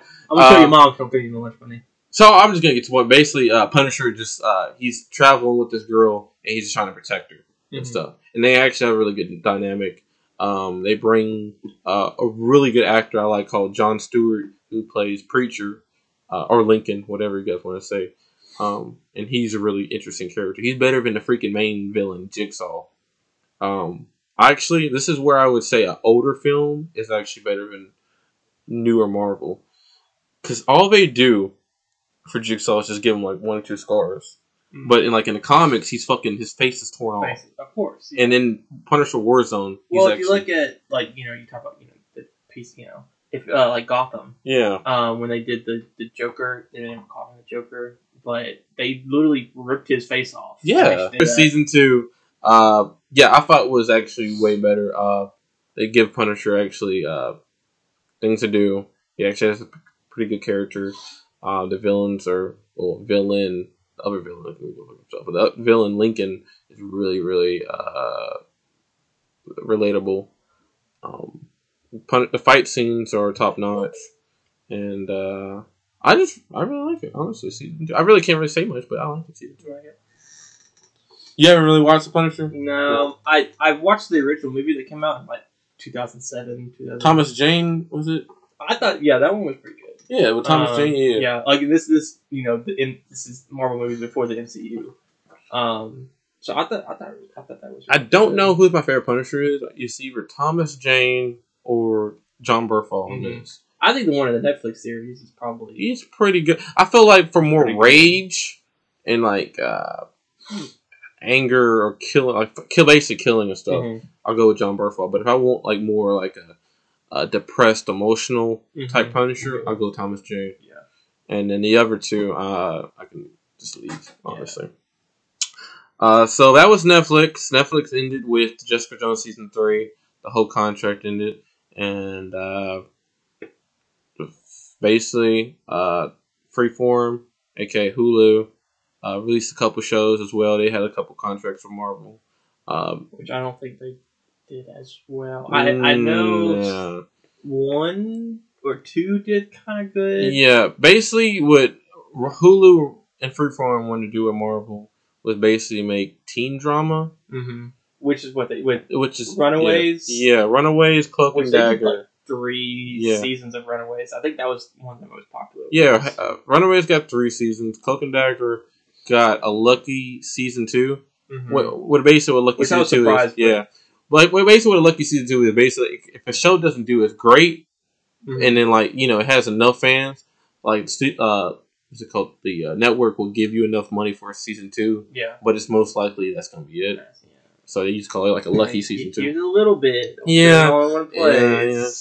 So Runaway season 1 through 3. I actually was very excited for this. Have you never saw this, by the way, right? No. Okay. I did hear a lot of people were excited about it. Again, it brings in more comic book characters that you don't really see or they talk about a lot.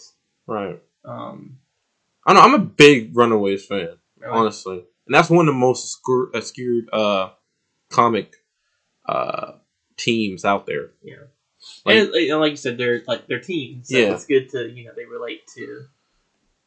So basically, Runaways, if you guys don't know, they're kids, teenagers, and their villains are basically super villains. Mm-hmm. It is very, very different to the comics, but it's TV. I feel like that would kind of make me they're still villains necessarily. They're just instead of like just working together, like coming together, villains come together. They're part of a cult trying to finish something. I mean, they explain it down the line, so it's not bad.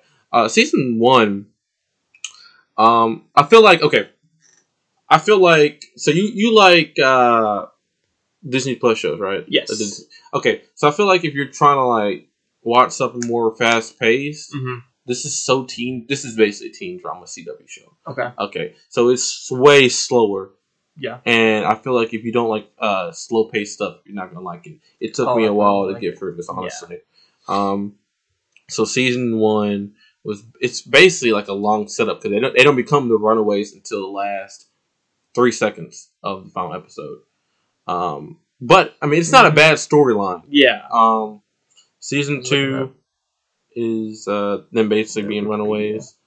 And season 3 is actually what I think is the best season because it's actually Runaways fighting some witch.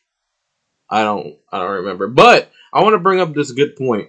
So the Darkhold was shown in WandaVision at the last 2 episodes, and the Darkhold also first made its appearance in Agent Shield season 4. I saw that, and Runaways season 3. Mm-hmm. But you can basically know it's a different design. It's a different Darkhold.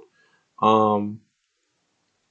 don't even think these Hulu are connected to the MCU. That's basically when we found out that Marvel hasn't come out and said it. Yeah. But I guess these shows are not canon. They can't be. I think they said some of the Netflix shows are. I think Jessica Jones and I think most of them are canon. Well, if that's the case, how is I feel like now that's what I just heard. I don't know if the only one that for sure right now that we know is canon is Agent Carter. Yeah, because Agent Carter actually its characters were in Endgame, and vice versa. But I don't understand how Agents of S.H.I.E.L.D. can't be canon because Nick Fury was in freaking season 1. It's probably just one of those things they look over. They're this is all canon, but don't really pay attention to these. I guess so. Over here. But the Darkhold's in here, and it looks different, but they never explain. I mean we only had those episodes are only 32 minutes on WandaVision. I don't know. That always bugged me. But anyways, there's really not much to say about Runaways. It's not bad. So actually, I just looked it up. Yes, sir. It says Daredevil, Jessica Jones, Luke Cage, Iron Fist, Defenders, and Punisher are all canon, a part of the MCU. Oh, well, for real? Yeah. Okay. So most of those all the Netflix shows, are canon to the MCU. And Hulu, so Hulu's probably not though. Not that it says. Yeah. It's Kevin Feige. Feige. Whatever. Feige. Yeah. Says previous MCU TV shows. Some aren't part of canon. It probably was talking about like Agents of Shield. Which is, well, I don't understand why he would say that though. Because I mean, Joss Whedon directed the first episode of Agents of Shield. Yeah. And they made it in a way where it's supposed to be interconnected with the Marvel movies. Like, they show Marvel clips in Marvel Agents of S.H.I.E.L.D. Like, when Thor: The Dark World came out, they showed it in the show. When Captain America: Winter Soldier came out, they showed it in the show. Even in this article I'm reading, it says, like, in the early days of Agents of S.H.I.E.L.D., they made great effort to make references to the MCU. Right. Like Nick Fury, Maria Hill, and Lady Sif. But I guess...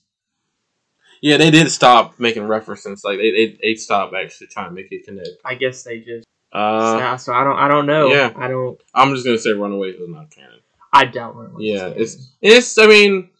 It adds. I feel like it has this. It adds a little bit because in season 2 and 3 they do mention. Everybody mentions a freaking incident, but Cloak and Dagger actually mentions Luke Cage. Really? Yeah. They're like, hey man, you should go up into Harlem. I heard Luke Cage is making a barbecue or something. It's kind of racist. Of course, yeah. Making a barbecue, man, in Harlem. But no, Runaways is not that bad. Actually, Cloak and Dagger actually do a little crossover in season 3. Runaways. I remember seeing portraits for that. Yeah, too. It's just Runaways. Was Cloak and Dagger any good? I heard it was. We'll get to it in a second. Yeah. But the thing about I think the Hulu thing in general, at the time nobody really watched Hulu. And I don't even know now. Yeah, and they didn't really advertise Runaways and Cloak and Dagger. Yeah. They advertise like the soap operas that have the pilot episodes with like teens and never get a second season. And I feel like they should have gave it a little more bigger a budget, Runaways, so they could have fight scenes for those people who want to watch for Marvel. Because they only really their audience was really just for teen dramas and stuff. Because for me, hey, if it has Marvel on it, I'm most likely going to watch it. But I just couldn't get into Marvel TV shows. Yeah. So Cloak and Dagger season 1 and 2. Cloak and Dagger. It's not okay. It's not bad. Personally, you can clearly see they have no budget really. I do remember seeing that when I was looking up my stuff too. I was looking at some pictures and I was like, that's not really. Yeah, it's a low budget superhero. It was one picture where she's holding like this light ball, and I was like, that's like Iron Fist budget. Actually, I think it has like either a lower budget than Iron Fist, or they have the same budget. And I know Cloak and Dagger from video games again. They're cool characters. Yeah, Cloak is a really cool character. I think he is. He can use his. It reminds me of kind of Spawn. Yeah, Spawn can like do the chains and teleport. And stuff, and that's what Cloak vanish. Yeah. And Dagger. Wait, would she just have light? Yeah, she just shoots light. Daggers, I think the Rand Corporation, or no, the Roxanne Corporation is in this in Hellstrom, and it actually is in the trailer for Loki. But again, these shows are not canon, so I mean that's a whole different Roxanne. Yeah, they do tease a little bit in Loki. Yeah. So yeah, again, this show is really low budget, just like Iron Fist. But what saves this show to me is the story and the characters. Mm-hmm. Like they do episodes where like Dagger goes inside Cloak's mind, because he has nightmares of his brother dying from the cops, and so Cloak is just in this nightmare finding different ways to kill this cop, and Dagger's telling him it's a better way to go about this, and I thought that was really cool.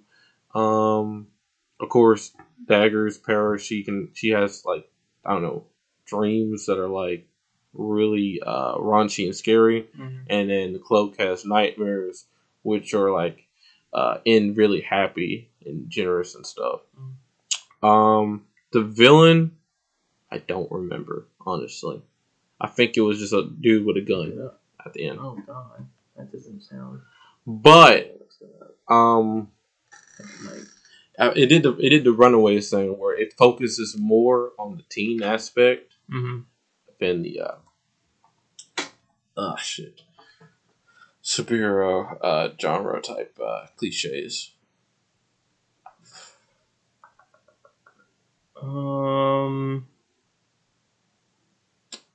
Man behind the danger. Andre Deshani? I think so. And you can't. It just tells me the actor. You can't ask me about season 2 because I never watched it. But I have it, and I just probably never can get to it. But hey, if season 2 is good, y'all let me know. Apparently, the villain from season 2 is someone called Mayhem. Yeah, it was a dude with a gun though. He works for some corporation, but Dagger.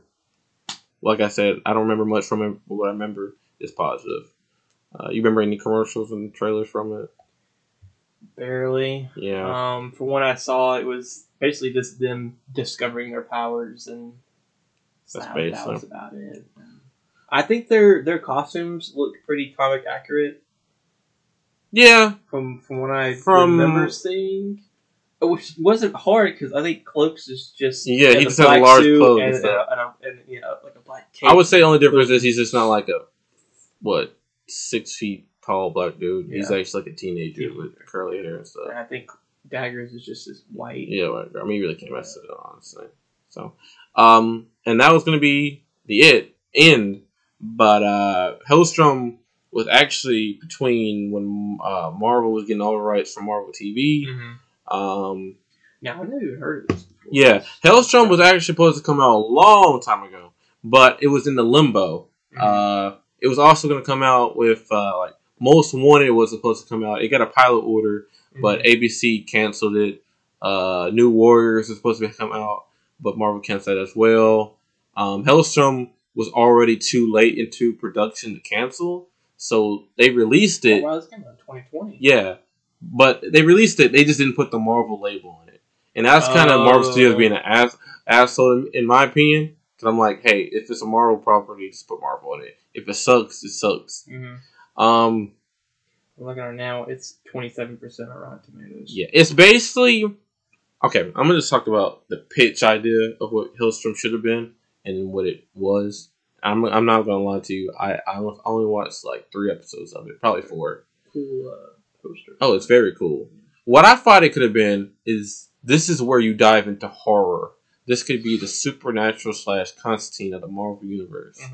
And if you know the Hellstrom characters, it's really interesting. Like, it's 2 children. Their father is the devil, and their mom has gone insane, and it's an insane asylum because basically she had children with the devil and stuff. I think that I'd probably go crazy after that. Yeah, and the first episode, it was terrifying. It was really good. Really? But this is kind of Marvel's introduction to horror, isn't it? Yeah, this is. I know because I'm trying to get on top of it. Doctor Strange, the new movie, is supposed to dive into horror too. Yeah, so I didn't even know this was a Marvel TV show. Yeah, because after this, believe it or not, they were gonna make like a horror side for Hulu of the Marvel universe, and it was gonna have Hellstrom. They were gonna make a Ghost Rider TV show with the dude from Agents of Shield. So see how things are connected. Yeah. Of course, got canceled. Marvel took over. It's like, hey, give her shit back. Thank you. Yeah. And they're like, hey, we have this Hellstrom right here. We're like, but just throw that shit out. Wait. Throw it. Take the Marvel sticker off. Yeah. Just rip that sticker off. And maybe people won't notice that. So it came out, and from the 4 episodes I watched, it suffers from just being too broad. Honestly, I'm out here. I'm gonna explain myself. So they have cool concepts. Yeah. Like a monster living inside a dude's stomach. What's it called? David Hellstrom having the power to exorcise demons, and then he goes to this little kid's house, and he finds out the little kid's not a demon; he's just being a little brat for his parents. and he scares them with like a fire circle and shit. So it has all these cool concepts. I think it's the stuff in between. It's the characters talking, the dynamics, and the themes. Like they'll have cool endings for the episodes where they have like the final battle. Yeah, but it doesn't lead to a conclusion. They leave it open and and it keeps going. And then was this a weekly one or is it all at once? It all at once. All at once. Because the way you're describing it, it sounds like it would be good for a weekly. Yeah. With these dates. I feel like it's better than Iron Fist and Inhumans and Jessica Jones season 2 and 3, but it's still it doesn't go anywhere. And at the end of the season, I wasn't gonna just watch all 10 episodes, just like Cloak and Dagger and stuff. I wasn't gonna sit there for 10 hours. So I went to the last episode and just watched the finale, and they finally introduced the father of David Hellstrom and Anna Hellstrom, and it's the devil, of course. And they leave a cliffhanger, and I feel like they were going to explain this more in like the interconnection of the Ghost Rider and Hellstrom, because the whole series, like I feel like they went back and edited everything that was Marvel Ghost Rider related. They're like Marvel's like, look, you gotta go back. You gotta take all this out. Like, that's what it feels like. Cause it doesn't feel like a Marvel show. That's what I'm saying. I don't know if that's bad or good. It just doesn't feel like a Marvel show. It feels like a solo. If they came out with Iron Fist and had Marvel label on it, they could come out with this for Marvel. I know. I it's not that big of a deal, honestly. No one watched it, of course, but like I said, I didn't know it wasn't. But Hellstrom came out, and so that was in the Marvel TV. It was nice while it lasted. I actually think they need to mention. I mean, like, what's hurting of some of these shows for like connecting? Like, you can have some of these stuff connect. Like Agent of S.H.I.E.L.D., that definitely can connect. Agent Carter connects. Agent of S.H.I.E.L.D. could have connected with any, all of these shows actually. I mean, because Inhumans fucking keep that shit. Daredevil. Any Netflix show, even if I hate Iron Fist, I still feel like you can connect it probably. Yeah. You can just reboot it in a way, soft reboot. The Hulu stuff, I feel like it should connect, but Marvel doesn't. And so Marvel was like, "Hey, wait, like they did at Thanos. I'll do it myself." And then they made those Disney Plus shows. So now you can finally talk about your opinions on WandaVision. Yes. I'm now what is stuff that I've actually watched. Yeah. Okay, so I enjoyed WandaVision. It was a weekly, came out, weekly release date. It was actually a show that I would enjoy waiting a week to watch, which is very rare for me. Okay. Now there are some episodes that were not as strong as others. All right. I don't know which one it was, but the one with Pietro came back. That episode was great. The Halloween episode, great. Loved it. The finale. The finale episode. Oh gosh. we both right back. Oh man. It was, again, it wasn't as powerful as some, but I think what everyone was disappointed with is because of the fan theories. Yeah. Everyone was expecting, this Mephisto is gonna show up, or something's gonna happen. She's gonna start, the mutants with her, she's gonna expand her walls. And even I was like, yeah, we're gonna see Mephisto, and it's gonna connect all the multiverse, and we see this X-Men Pietro, this Quicksilver, and like that's multiverse travel. That's different, and they use that for a fucking boner joke. A boner joke. They threw that away for a boner joke. Now. See, I thought I was the only one. I thought I was the only one. I stayed up. I was excited about this final. I stayed up till 2 o'clock in the morning waiting for the episode to drop. Right, exactly. Same. And I watched it, and I was tired. I enjoyed it. Her new suit, amazing. Not absolutely love it. Seeing White Vision was cool. Yeah, I feel like it didn't go anywhere though. No, he flew off. He flew. I don't know if we'll see him again. We'll have to, but I mean, it's just weird that you would think they would talk to him. And kind of her just leaving the town, like she didn't just mind control everyone, was kind of. She's a fucking terrorist in my eyes. Yeah. That's some terrorist shit, but whatever. It's a Marvel Disney show, so. But continue. And filter just came off. And I later found out because I was like, oh, she, and Monica got her powers from entering. She's a mutant now. Right. She has her powers, and everyone was like, they're going to introduce the X-Men, and they thought Fantastic Four was going to come into play. And we later found out, I read again that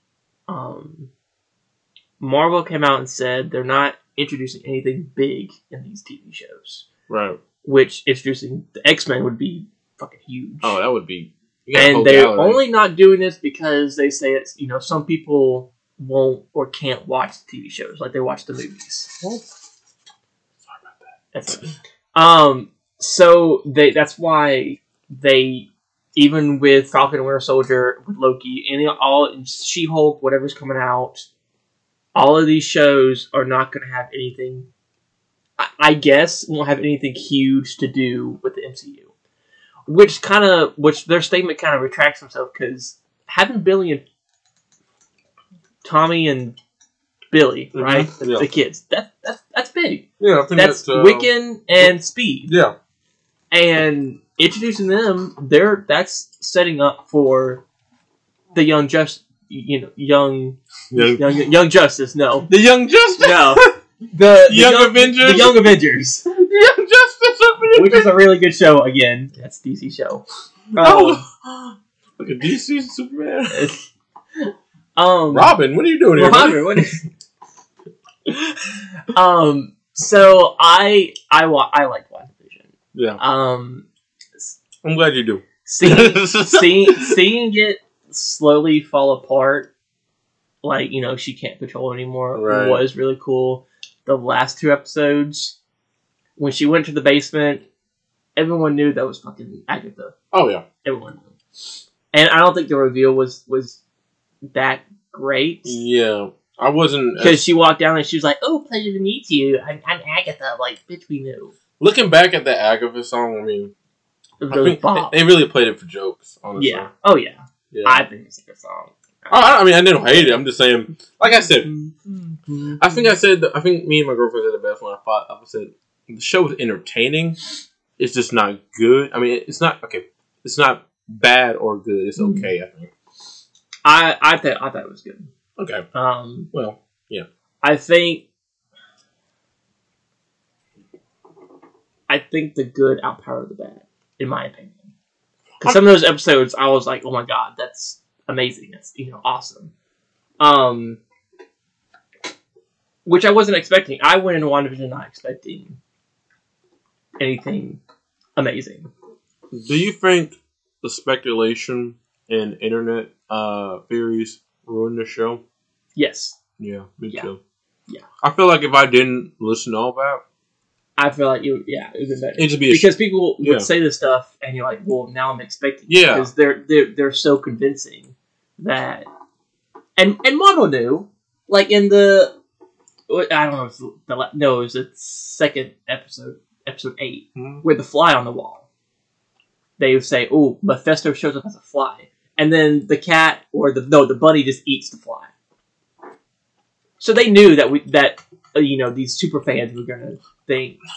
Because they've been doing this for a long while, the super fans. And I thought, since WandaVision proved how theories and speculation can kind of ruin your, experience with a show. Yeah.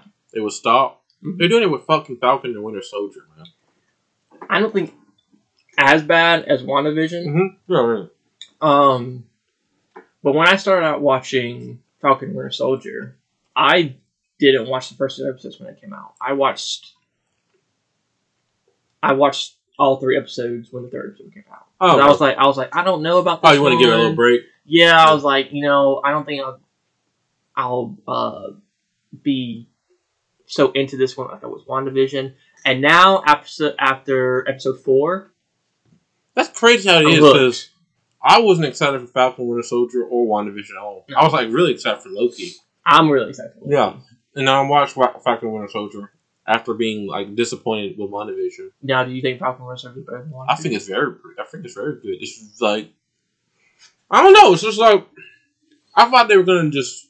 I don't know what they were gonna do with it, but what they have done with it, I would say, is better than I expected. I don't know how to say that. I think both are really good shows. There are, like again, with every TV show, they have certain slow episodes, and with some Falcon Winter Soldier episodes, the pacing's kind of especially like the first 2 episodes was kind of a little slumpy. Yeah. But after like Zemo came into play, I like Zemo. Yeah, he's a cool character. Especially in this TV show. I just wish the show Falcon Winter Soldier had a better villain. I feel like I need a stronger villain.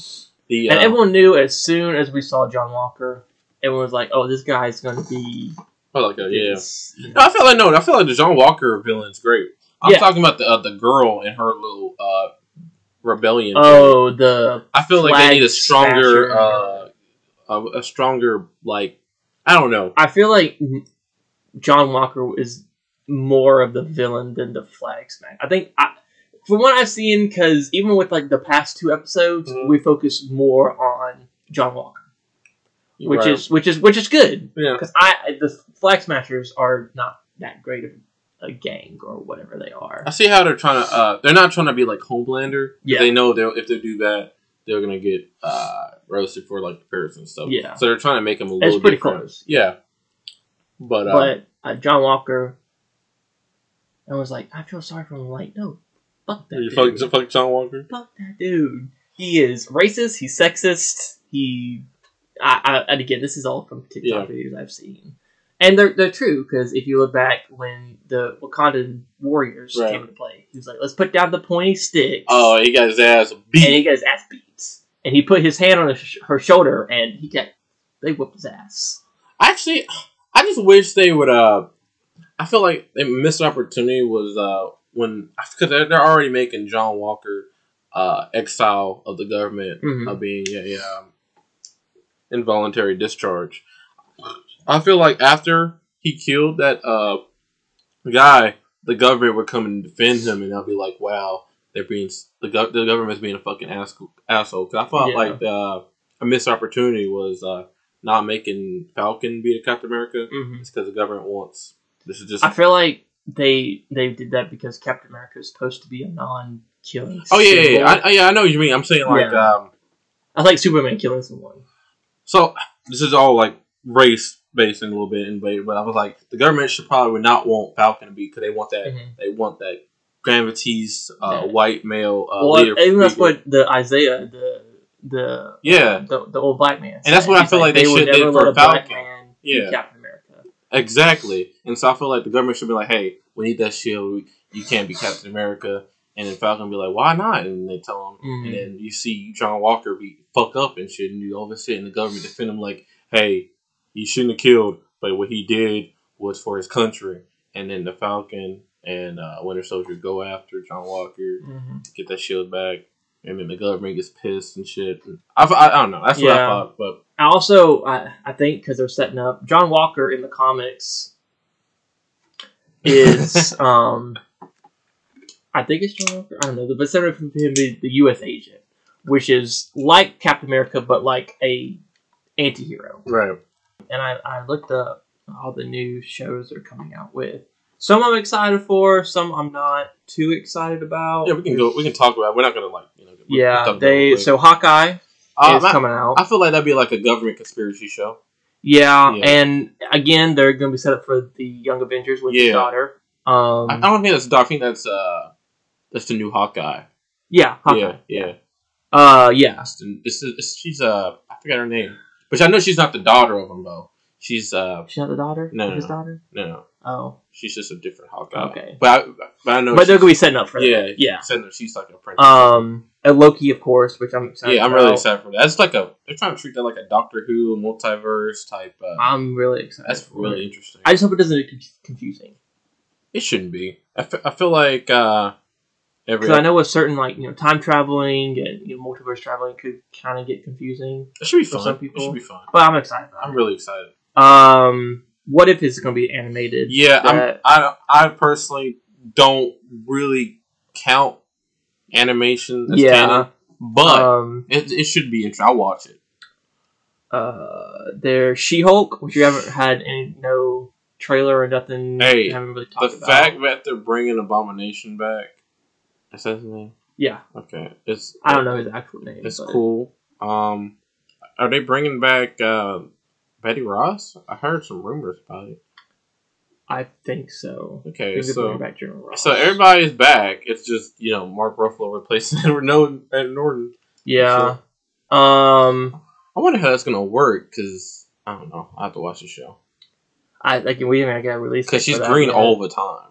Yeah, she's a lawyer. Yeah. So it's supposed to be a comedy. Yeah, is it?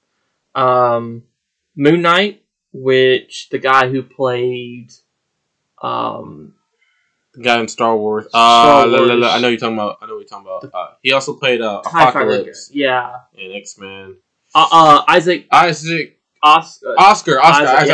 He's played Moon Knight. Yeah. Again, another. I feel like they need to be more martial arts. I would like if Marvel went a little more adult with that show. Yeah, because he's a dark character. Yeah, he's like a Batman. See, with Netflix, they weren't scared to go dark. Yeah, I feel like. I feel like after Doctor Strange, right. I feel like they may start hitting into more dark. Yeah. Even at the end of WandaVision, when we see her in that cabin where she's. Oh yeah, they're definitely going more horror. I wish WandaVision would have set up more. Whatever. I was hoping Doctor Strange would pop up, but again, they want. Yeah. They don't want anything too exciting. I just wish it set up more. That's all. What else is on the list? Miss Marvel. Which I got the cast for. I feel like that's gonna be a teen drama. That comes out actually this year. So I guess later this year. I feel like it's more teen drama though. With Cloak Dagger and stuff. And we saw a little bit Miss Marvel. I don't know if you played the Marvel's Avengers game that came out. Sorry. Don't play it. No, it doesn't. No. Is it kind of like how Marvel Ultimate Alliance is? You remember those games? Those are good games. This is not a good game. It's bad. No, it's a bad game. I'm surprised it's not free roam. Well, is it? No, it's not. That's what I wish. That's what it should have been. Yeah. Free roam game we play like an open world game, which would be awesome. Secret Invasion, which everyone is. I'm actually surprised that was even considered a Marvel show. Yeah, a movie would be a lot better. Well, I mean, they set up for a little bit at the end of WandaVision 2 when Monica gets into the movie theaters and the Skrull lady's like, he wants to see you. I assume he's talking about Nick Fury in the space station. I don't know. After I was such a big fan of the Skrulls until Captain Marvel. Even I know that's the first appearance, but literally the Marvel version of the Skrulls has killed me. Honestly. Yeah, I don't know if they were supposed to turn bad at one point. I mean, that's what I guess. Because that did bother me too. Yeah. Because every time I think of Skrulls, I think of Super Skrull. Because I just hate that they're shoving it down everywhere. Yeah. And now, I feel like they're gonna retcon some stuff. Because that's what the Skrulls are gonna be. They're gonna be retcons. Basically, it pissed me off too because at the end of Far From Home, exactly, where Nick Fury and Marie Hill were Skrulls, I'm like what? So that means Nick Fury has never met Spider-Man. Yeah, and Nick Fury is such a.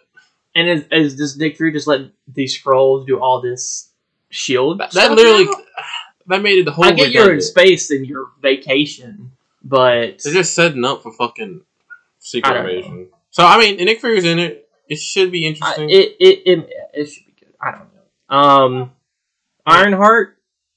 Oh yeah, I totally feel like that doesn't need to exist. While we're here, I'm just gonna take a quick pause to sponsor my new film coming out. We actually filmed this Sunday. It's K&D, Kids Never Die. It is a sequel / reboot / a reimagining of the Kids Next Door cartoon. Nice. That's the MTU right now. That's our topics. We've been talking for about 2 hours and 27 minutes. It's actually been going by really quick though. But I want to thank you guys for listening. All the points to listen to are in the description. Dylan Granger, you want to call out your Instagram real quick? Oh yeah. Well, Instagram and TikTok are both DGranger01. All the TikToks on my cosplaying. Got your Instagram and stuff. We'll have to do this again, man. Of course. Definitely. I had a good time. I hope everyone else enjoyed it too. Yep. We kind of went on some rabbit trails. Oh, there's gonna be a lot of rabbit trails. Yeah. I'm gonna have to. Fuck, I'm gonna edit. Oh, fuck, this is gonna be a long night. But anyway, yeah, guys, thank you guys for listening. Make sure to subscribe, leave your comments on what's your favorite Marvel TV show, and we'll see you guys on the next one. Goodbye.